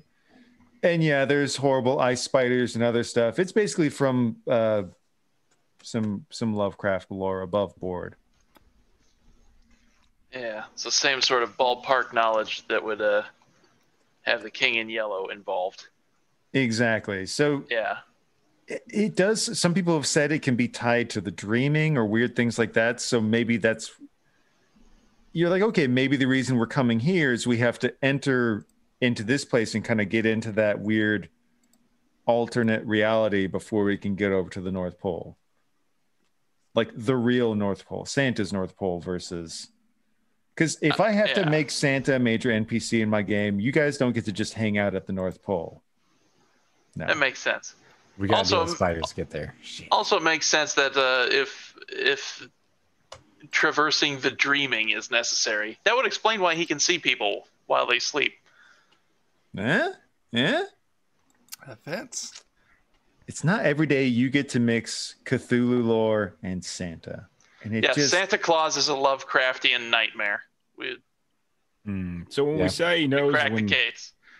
Knows when you're awake, does that mean like sleeping awake, or like awake to the premise that this entire reality is really just an illusion and we are all just sort of floating around in orbit around some existential entity? I'm sorry, what was I talking about? I just had a little blackout. Oh god. I stopped thinking a long time ago just because of that. That's fair, man. Okay. So you coming with us, old timer? You gonna go up the mountain with us, show us the way to go? Yep, I'll still get. I'd be obliged if you had a way to help me up, but I can climb. If I can get warmed up here, maybe we can take a shortcut. And then as you, you can to an extent. Yeah, I'm sure there's gonna be a limit, but so basically, what we'll do is something akin to a skill challenge, like in some of the D&D games, where we'll kind of round table some of the challenges that could come up in climbing the Himalayas and the horrible stuff that's there. And we'll ping pong around and see how you guys kind of want to deal with this. And honestly, doing some portals to get yourself up a good majority of the way sounds like a great plan. This has been the day I've been waiting for. One of my circus performer abilities is climb. 80% finally comes into play. I was like, I'm gonna let you use your major skill Yes, this I can one do it. time. Yeah. Oh my goodness.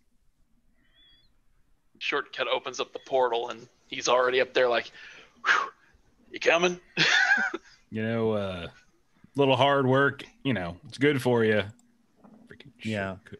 You can create a portal up to saying you can see as you get a little bit further up the mountain, you're only going to be able to like see well to do your portals, but you can maybe with a successful check, you can help mitigate a good bit of the travel for the team. Yeah. So Yeah, I go for it. suppose either I can save the portals for something that looks particularly dangerous, or we can maybe just skip a bunch of height while visibility's still probably tolerable. Either way. Honestly, once you get up much higher, you're probably gonna have a hard time using your portals Yeah. to a major extent. Yeah, that's kind of what I figure. Visibility's going to go down the higher up we go, Yes, probably. very much. So Gives a head start, I guess. yeah, go Yeah. for it, man. So, oh my gosh. Oh no, Portals are not strong today. there's a lot of strong supernatural energy in the Himalayas. Like you can see it, and you create one portal, and you can see where you create it on the edge, but you just see it's almost like the swirling snows attack the portal and tear it to shreds. Like it doesn't want you to do it. Something is countering you. I can help by turning into a woolly mammoth and just giving y'all a ride for a while. All right, carry me. Fair enough. And yeah, I guess once you guys are well and far away from any form of humanity, you see the old man kind of turn into like a weird anthropomorphic deer thing. That's not weird. Nah, it's Pulls not off his weird. hands, and they're actually hooves. Yeah, basically pulls off his weird skin gloves and stuff like that. If the snow gets too busy, you just look for the glow. Okay. Now, Rudolph, just a quick question. I heard that Santa is like we met him once, but like, I heard this story, about you and how he found you and all that kind of stuff. And he was very, very mean to you. He kind of bullied you a bit. And I hear that story about 60 years later doesn't really hold up. And if you watch it again, you're kind of like, man, Santa's kind of a dick. Is that true? Is Santa a dick? Well, he keeps things going though, and if it's a choice between him and the other things that would come in if the North Pole ever fell, the devil, or I mean, not Wait, I'm devil. sorry, what? Santa's a devil?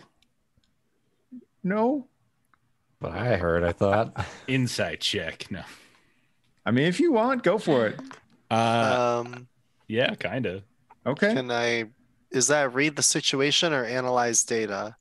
I think there's a size someone up. I would have let you. size someone up. Size someone up? Okay. Yeah. Yeah. Meanwhile, Chuck, go I'll ahead. Oh say yeah, that. Chuck is carrying you guys on his mammoth form Yeah. as you do this. He's the shortcut now. Yeah. Yeah. Oh, what did I do? Changing my name? I fail. Can't even open a portal now. I succeed. You get the feeling like there is something about Santa that he doesn't want to let on. You don't know exactly what it is, but as soon as Hellhammer starts insinuating something, he kind of like, oh, no, it's just,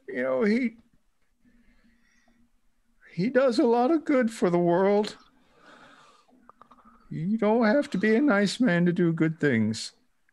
Hey man, looks like you could That use checks out. like a little hit of this swacky tobacco, man. How about you like relax and just like tell me about it while we're on this cool little ride? I'm I gonna suppose convince someone. Well, I don't know. I'm not supposed to partake when I'm on the job. Hey, I pass. But I guess if the mammoth man here is taking care of the work, I'll just. And his eyes just grow 3 sizes, and the nose just starts.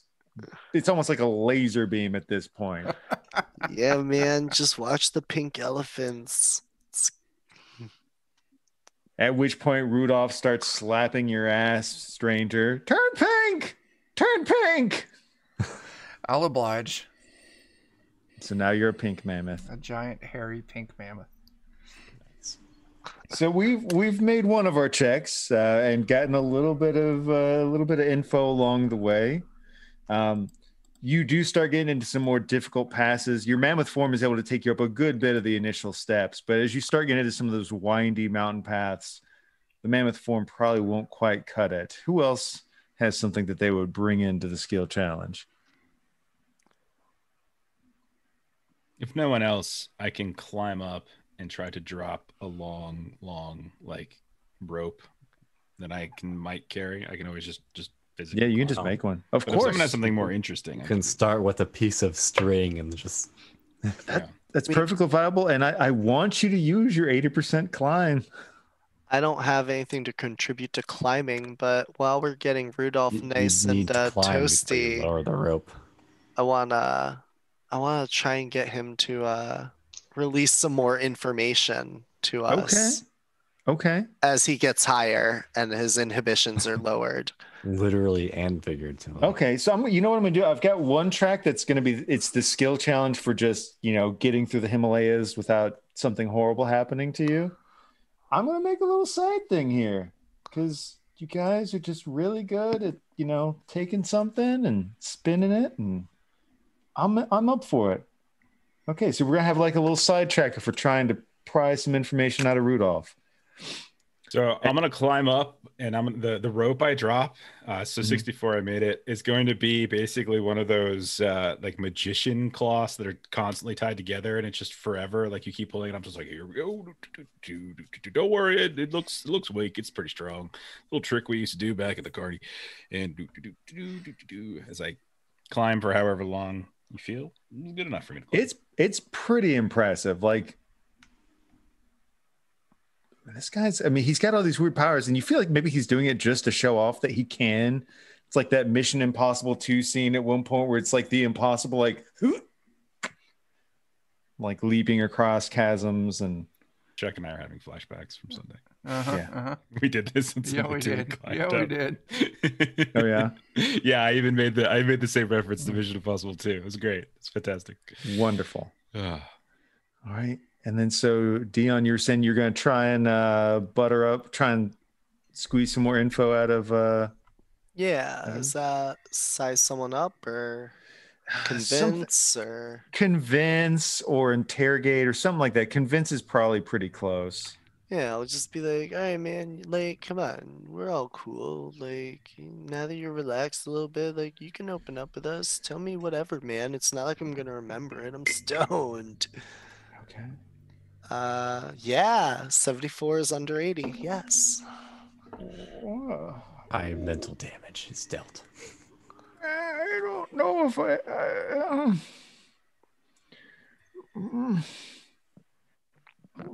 I really shouldn't. I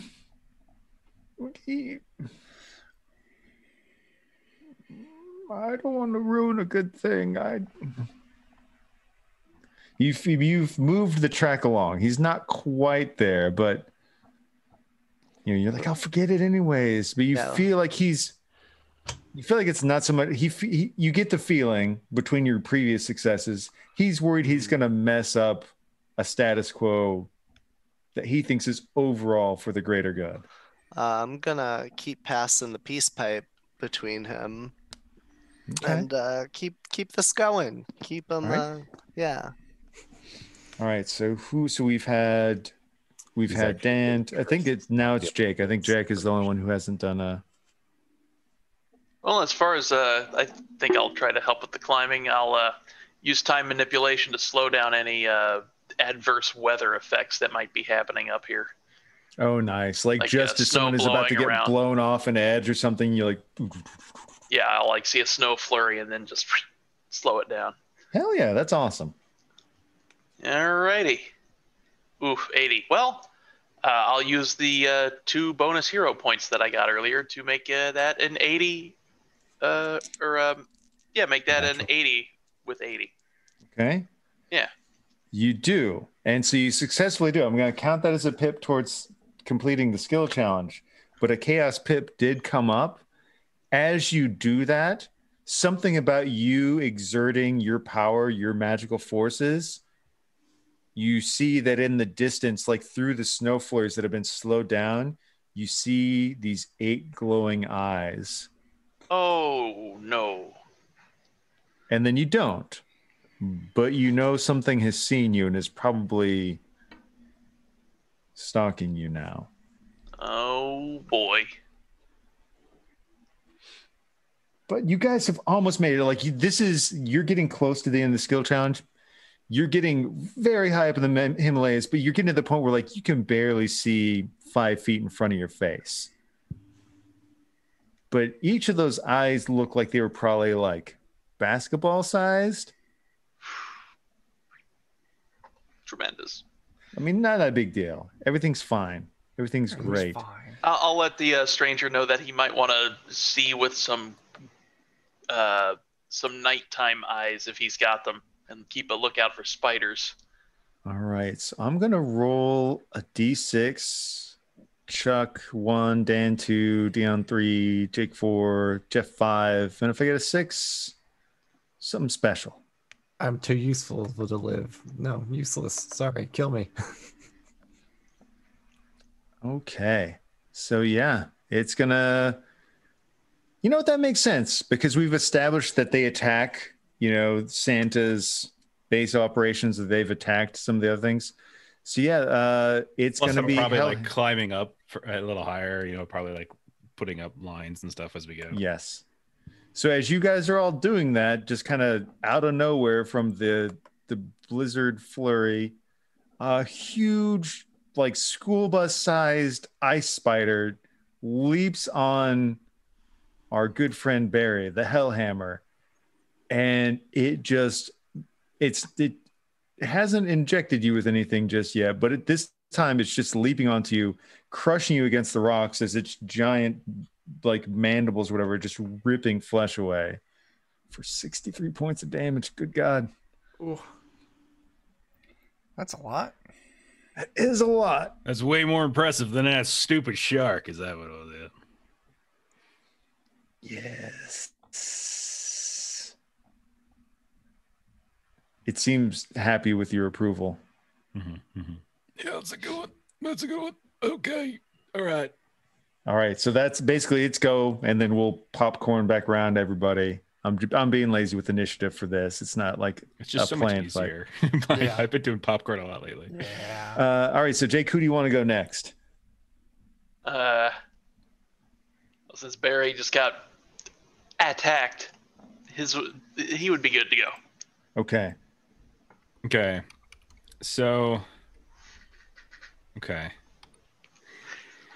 I feel like I do the signature weapon. Is this a new? Are we considering this a new scene? Sure. Okay. Yeah. We're no like. Get my. I think that's fair. Okay. So we go back to full. Yeah. Whenever you start a new scene, like nice. You get your allotment of hero points. Okay. Perfect. Thank you. Okay. So I'm gonna go ahead and reach out, and I'm going. So would you say this is like chitinous? Like it has like. Mm-hmm.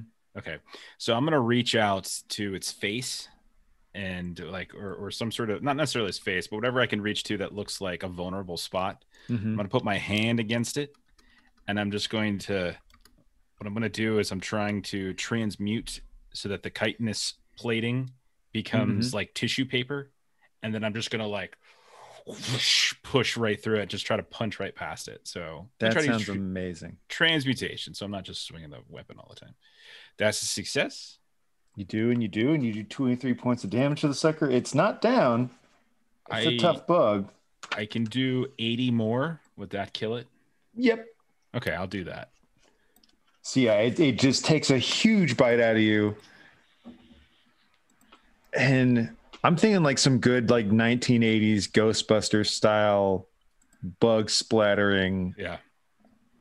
It's really gross. It smells horrendous. I like to think I am up there doing it and they can kind of vaguely see, and I just like tear right through it, and then just a big bunch of goo just falls down towards all them. over us. Yeah. Down below. Absolutely. Everybody's shaking just my hand off. Yeah, you just see him on the edge of the cliff after you've been just drenched with bug goop. And I'll just shout down, hey, we got a bug problem. Thanks. You still have a ways to go. Like you're getting close to the plateau now, but you feel these horrendous winds kind of pushing you back, and you notice as you take steps here and there, it feels like the terrain is almost trying to trick you to step into places where there's not really something there. There's something that feels a little malicious about this place. So it'll take some effort and some careful approach to safely maneuver through here and get to the other side. Who goes next, Jeff? So if there's anybody that I trust to be super careful and make important rolls, that would be Shortcut and Dan. So let's go. Oh no. Yep. I mean, I'm not going to say that we're about 50-50 on the skill check and that something terrible could happen and that we've put a lot of pressure on you, Dan. Uh-huh. Mm-hmm. So you could either save the team or you could doom them. Well, I think in this situation, since we're kind of making progress all on our own here, and portals I think aren't going to do much good at this point either, maybe I'll just watch for trouble so we can see, if there's more of these spiders coming at us, so we can maybe react a little more adequately this time. Sure. That'll pass. Okay, it does, and it does. Like you do see as you're getting closer, there are more of the bugs coming forward. Some of them actually go back and feast on what's left of their splattered brethren, but more kind of follow closely, but more observing. It might be looking for a mess up or something. Exactly. And they're kind of watching you, and there's one point you're watching them, but then you remember to look back at your feet, and you can see that, you're actually well practiced in illusion. There's straight up illusion magic here, where like you go to step in something, but there wasn't really anything there, and you almost stepped into like a 120-foot pit. I tried to pull my own trick on me. Yep. So, as a master of illusion yourself, you end up being a good choice to guide people through this to get to the last little bit of this plateau. Meh. Yeah, you make your way through the danger zone, so to speak, and you do kind of come out of the side. You end up in an area that feels a little surreal, like all of your senses are kind of firing a little more so than normal. Like your sense of smell is overblown. Like the feel of the snow that's on your skin is just almost like the piercing of spikes instead of just like a little bit of cold. Everything is just very heightened in here. But you're pretty sure that you've probably entered like the weird dual realm between the real world and the dreaming at this point. That explains why it feels funny. Almost there. And so then, yeah, how much longer did you folks feel like going? I can go for a little bit longer if we need to. But... Yeah. I was gonna say, like, because there's the next spot is typically more of like a little world building thing, where Rudolph, once you've successfully made it through the Plateau of Lang, he can lead you to the North Pole, which in the book there is an entry for the sacred site. Ooh. I don't know if you guys are up for taking a little time to do a little shared world building on that to kind of close out. Sure. All right, let me get that pulled up here. I'll pick you up later. All right, so the sacred site, I've filled in a couple things. We've got North Pole, because why not? So it's going to be the North Pole, kind of, but it's also in a reality where there's something sketchy about Santa, and like you've got to go through the Plateau of Lang to get to it. So this will be our version of the North Pole, and we can make it as weird as we want. So for the first section, we have like one of those things where you choose one from a few different columns on how we want to describe our version of the North Pole. And so the one column is this place is tranquil or haunted or storm racked or ancient, fog shrouded, or flooded. Is it just one of them, or is it like a combination of them? We can pick a couple if we really want, but that would be like the first column. Like, so the North Pole is A. That's column A. I kind of like haunted, like all the ghosts of the elves that didn't meet their, production meet their quota. Yeah. Okay. I dig that. They can't die because they can't leave. They're trapped in this weird alternate. Yes. Yes. There are like the dead cannot leave. Oh, just how many of them? Holy crap. Santa has like undead labor. Just the elves aren't allowed to die. I knew this guy was trouble. You work until you fall, and then you work more. Okay, I dig it. Work until you literally fall apart and can't be put back together any longer. Well, they got elves. They can patch that up. Yep. Mrs. So this Claus is like a union buster. She's just going around anytime they try to organize. Yes. Oh man, I'm gonna be in the little truth box. I'm gonna write Union Buster Mrs. Claus. Oh, wow. I love it. Okay, so for our second column, so we have a haunted temple, fortress, monastery, ruin, castle, city. I feel like it's got to be a fortress, just personally speaking. Yeah, fortress or castle. I'm feeling those two. I I feel think like fortress makes sense because there's going to be a lot of valuable stuff there, a lot of valuable goods, expensive toys and whatnot. so part of me is thinking like a city with like the industrial district is the toy factory, and the city is just all the zombie elves and living elves that are like subject to like really dirty, dingy conditions. I could go with that too. I don't know. That was just a thought I had. Maybe the fortress is more like a giant factory, like just a giant. Yeah, but we can do a little bit of column A, column B. Like if we say it's a city, maybe it's just that it's not like this quaint little thing. It's like there's an entire hidden civilization. Like it's a full-blown giant city of shit. These elven slums around this giant factory in the center. Yes. I like this. Yeah. It's like instead of singing Christmas carols as they go to work, they like sing Downtown from Little Shop of Horrors. Yeah. They get on the bus. Think like some industrial, like Midgard from like Final Fantasy 7 or whatever. It's like this huge, just raw, like rusted metal everywhere, and like janky plates that could fall at any moment, and like just this disheveled civilization and like this massive reactor factory, you know? Fucking love it. Okay, I even wrote down Midgard in my truth box for Midgard inspiration. All right, so on the last little bit, this one, it's kind of already chosen for us. On an island, in the mountains, on a cliffside, in a forest, ley line. I assume we kind of have to do in the mountains. Yeah. That's totally fine. Sure. All right, so our version of the North Pole is a haunted city in the mountains. There we go. Surrounding a fortress. Sounds about right, actually. Oh, man, this is fun. So the next one is kind of like, how does the site stay hidden from the world? We kind of have that, but we can, add some extra flavor above and beyond. There could be infrequent passages, like access to the site is as much about the timing as it is finding the way there. Like the path that has to be a must, but there's another one. It's the only way Santa can go there and back in the same day. He has to do it in the same day. Maybe that's how he got caught last time. He didn't make it back in time. But then how do we get there? Yeah, that leaves that open. So let's see what there are. Maybe that's why you had to go through like the dangerous Plateau of Lang. That's just tossing out there. We can find.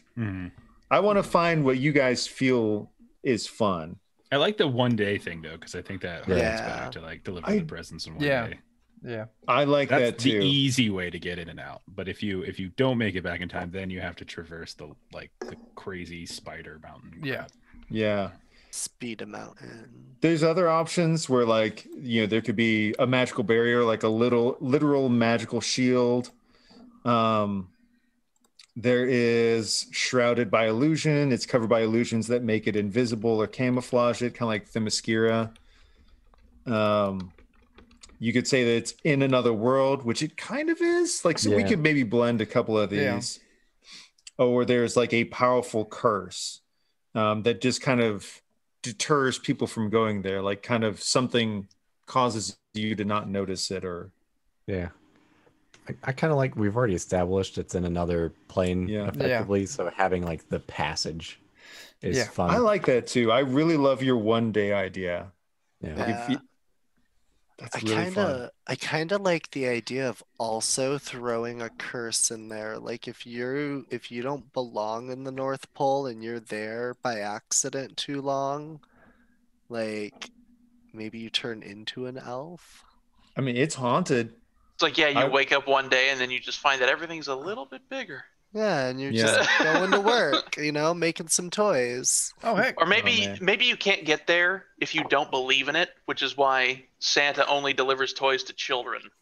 Christopher threw some bits, and he's got something. man. Magical narwhal sprinkles as it rides a rainbow, and that's the gateway. That's an intense gateway. That's beautiful.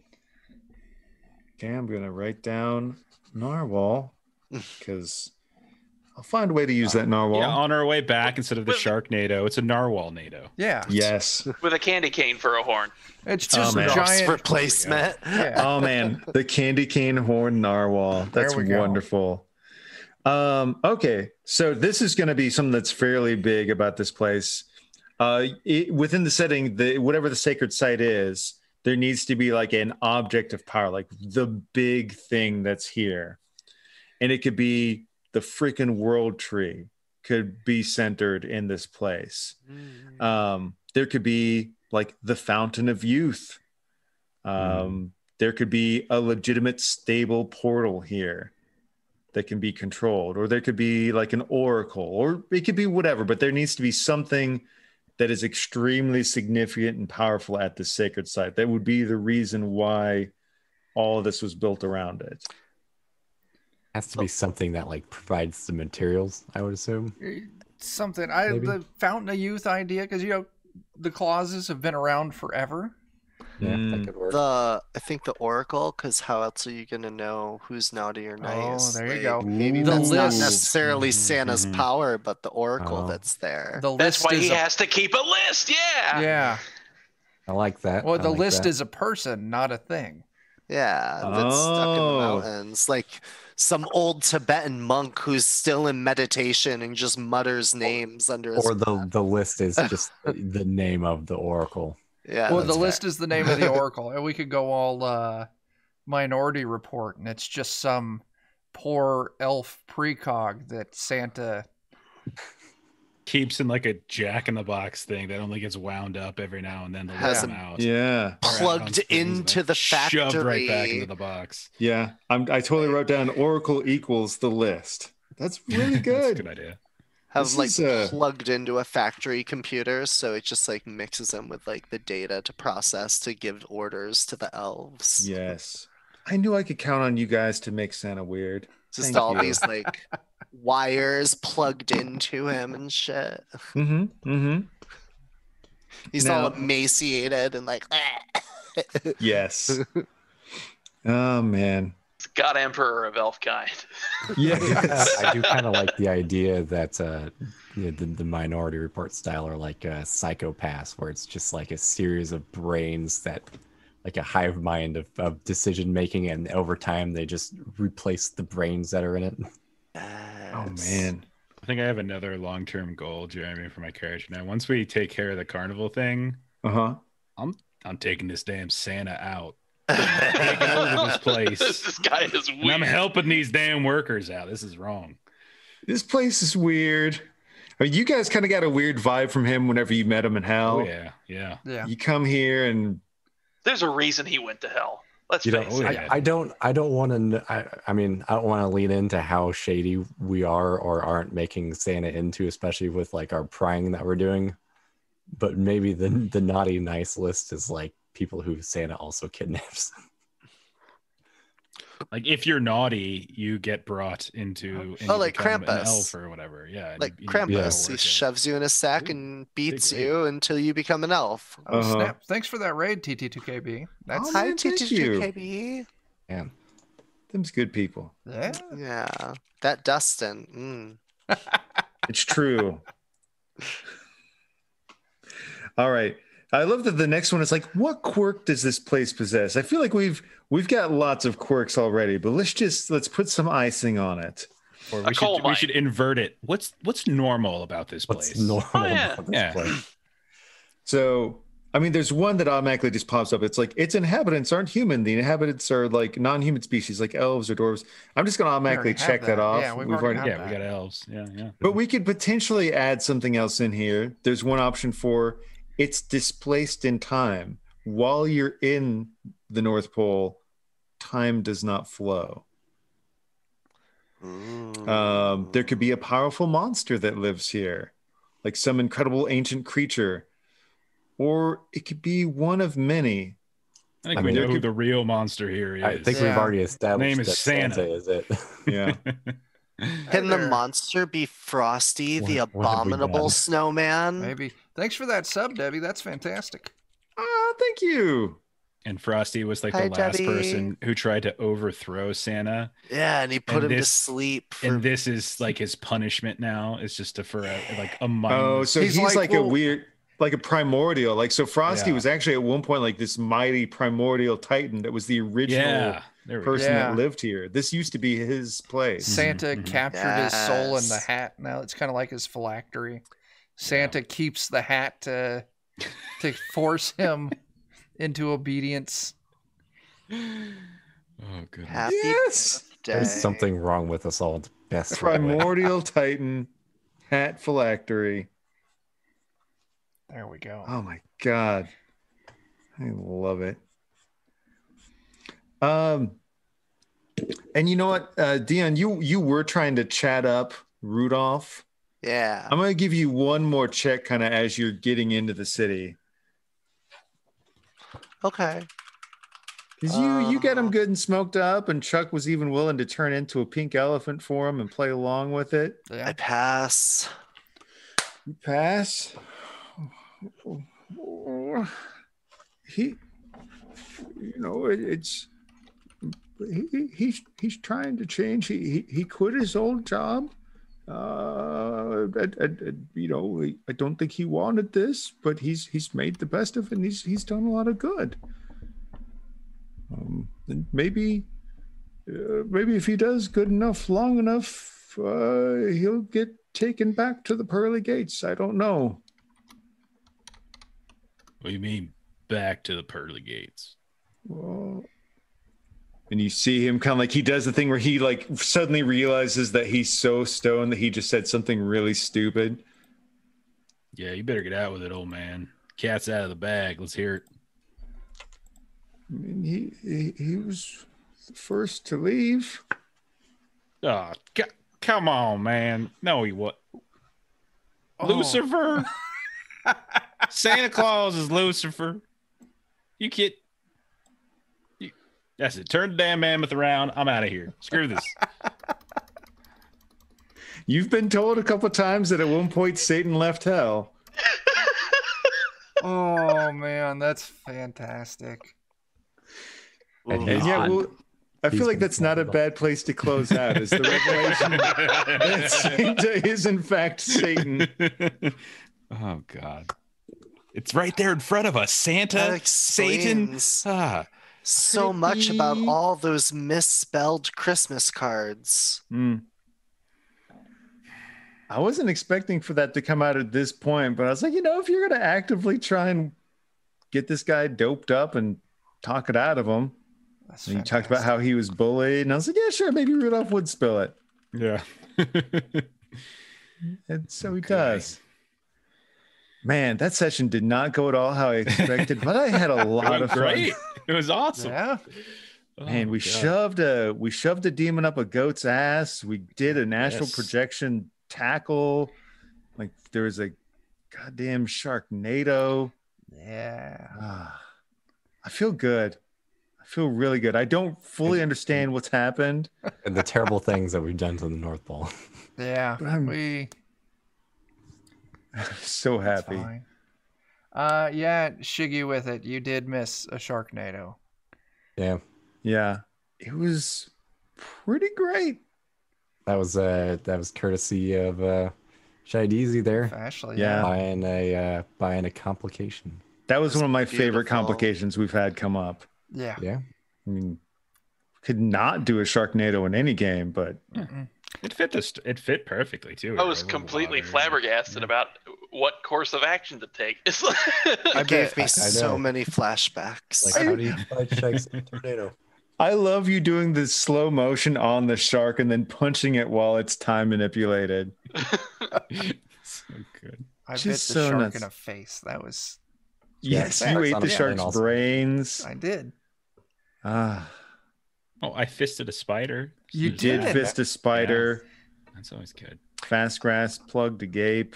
I derailed 2 modules back to back. Yep. Ah, it's what a night. I'm out of words, so I'm gonna go to Jeff. Tell us about yourself, you wonderful All right. bastard.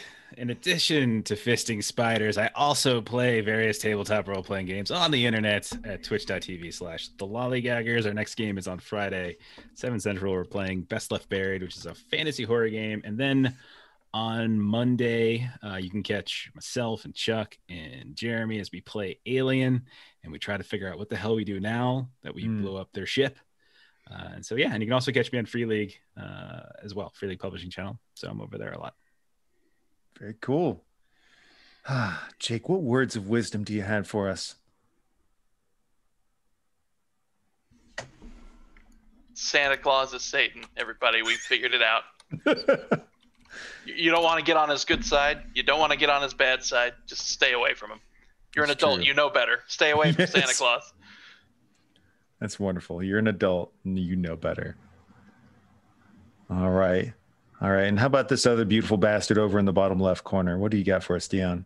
I'm Dion, also known as Substances Used on Twitch, and tune in on Saturday at 9 Central, 10 Eastern on where, Chuck? Is it here or is Nope, it it's, Goodman? Goodman Games official.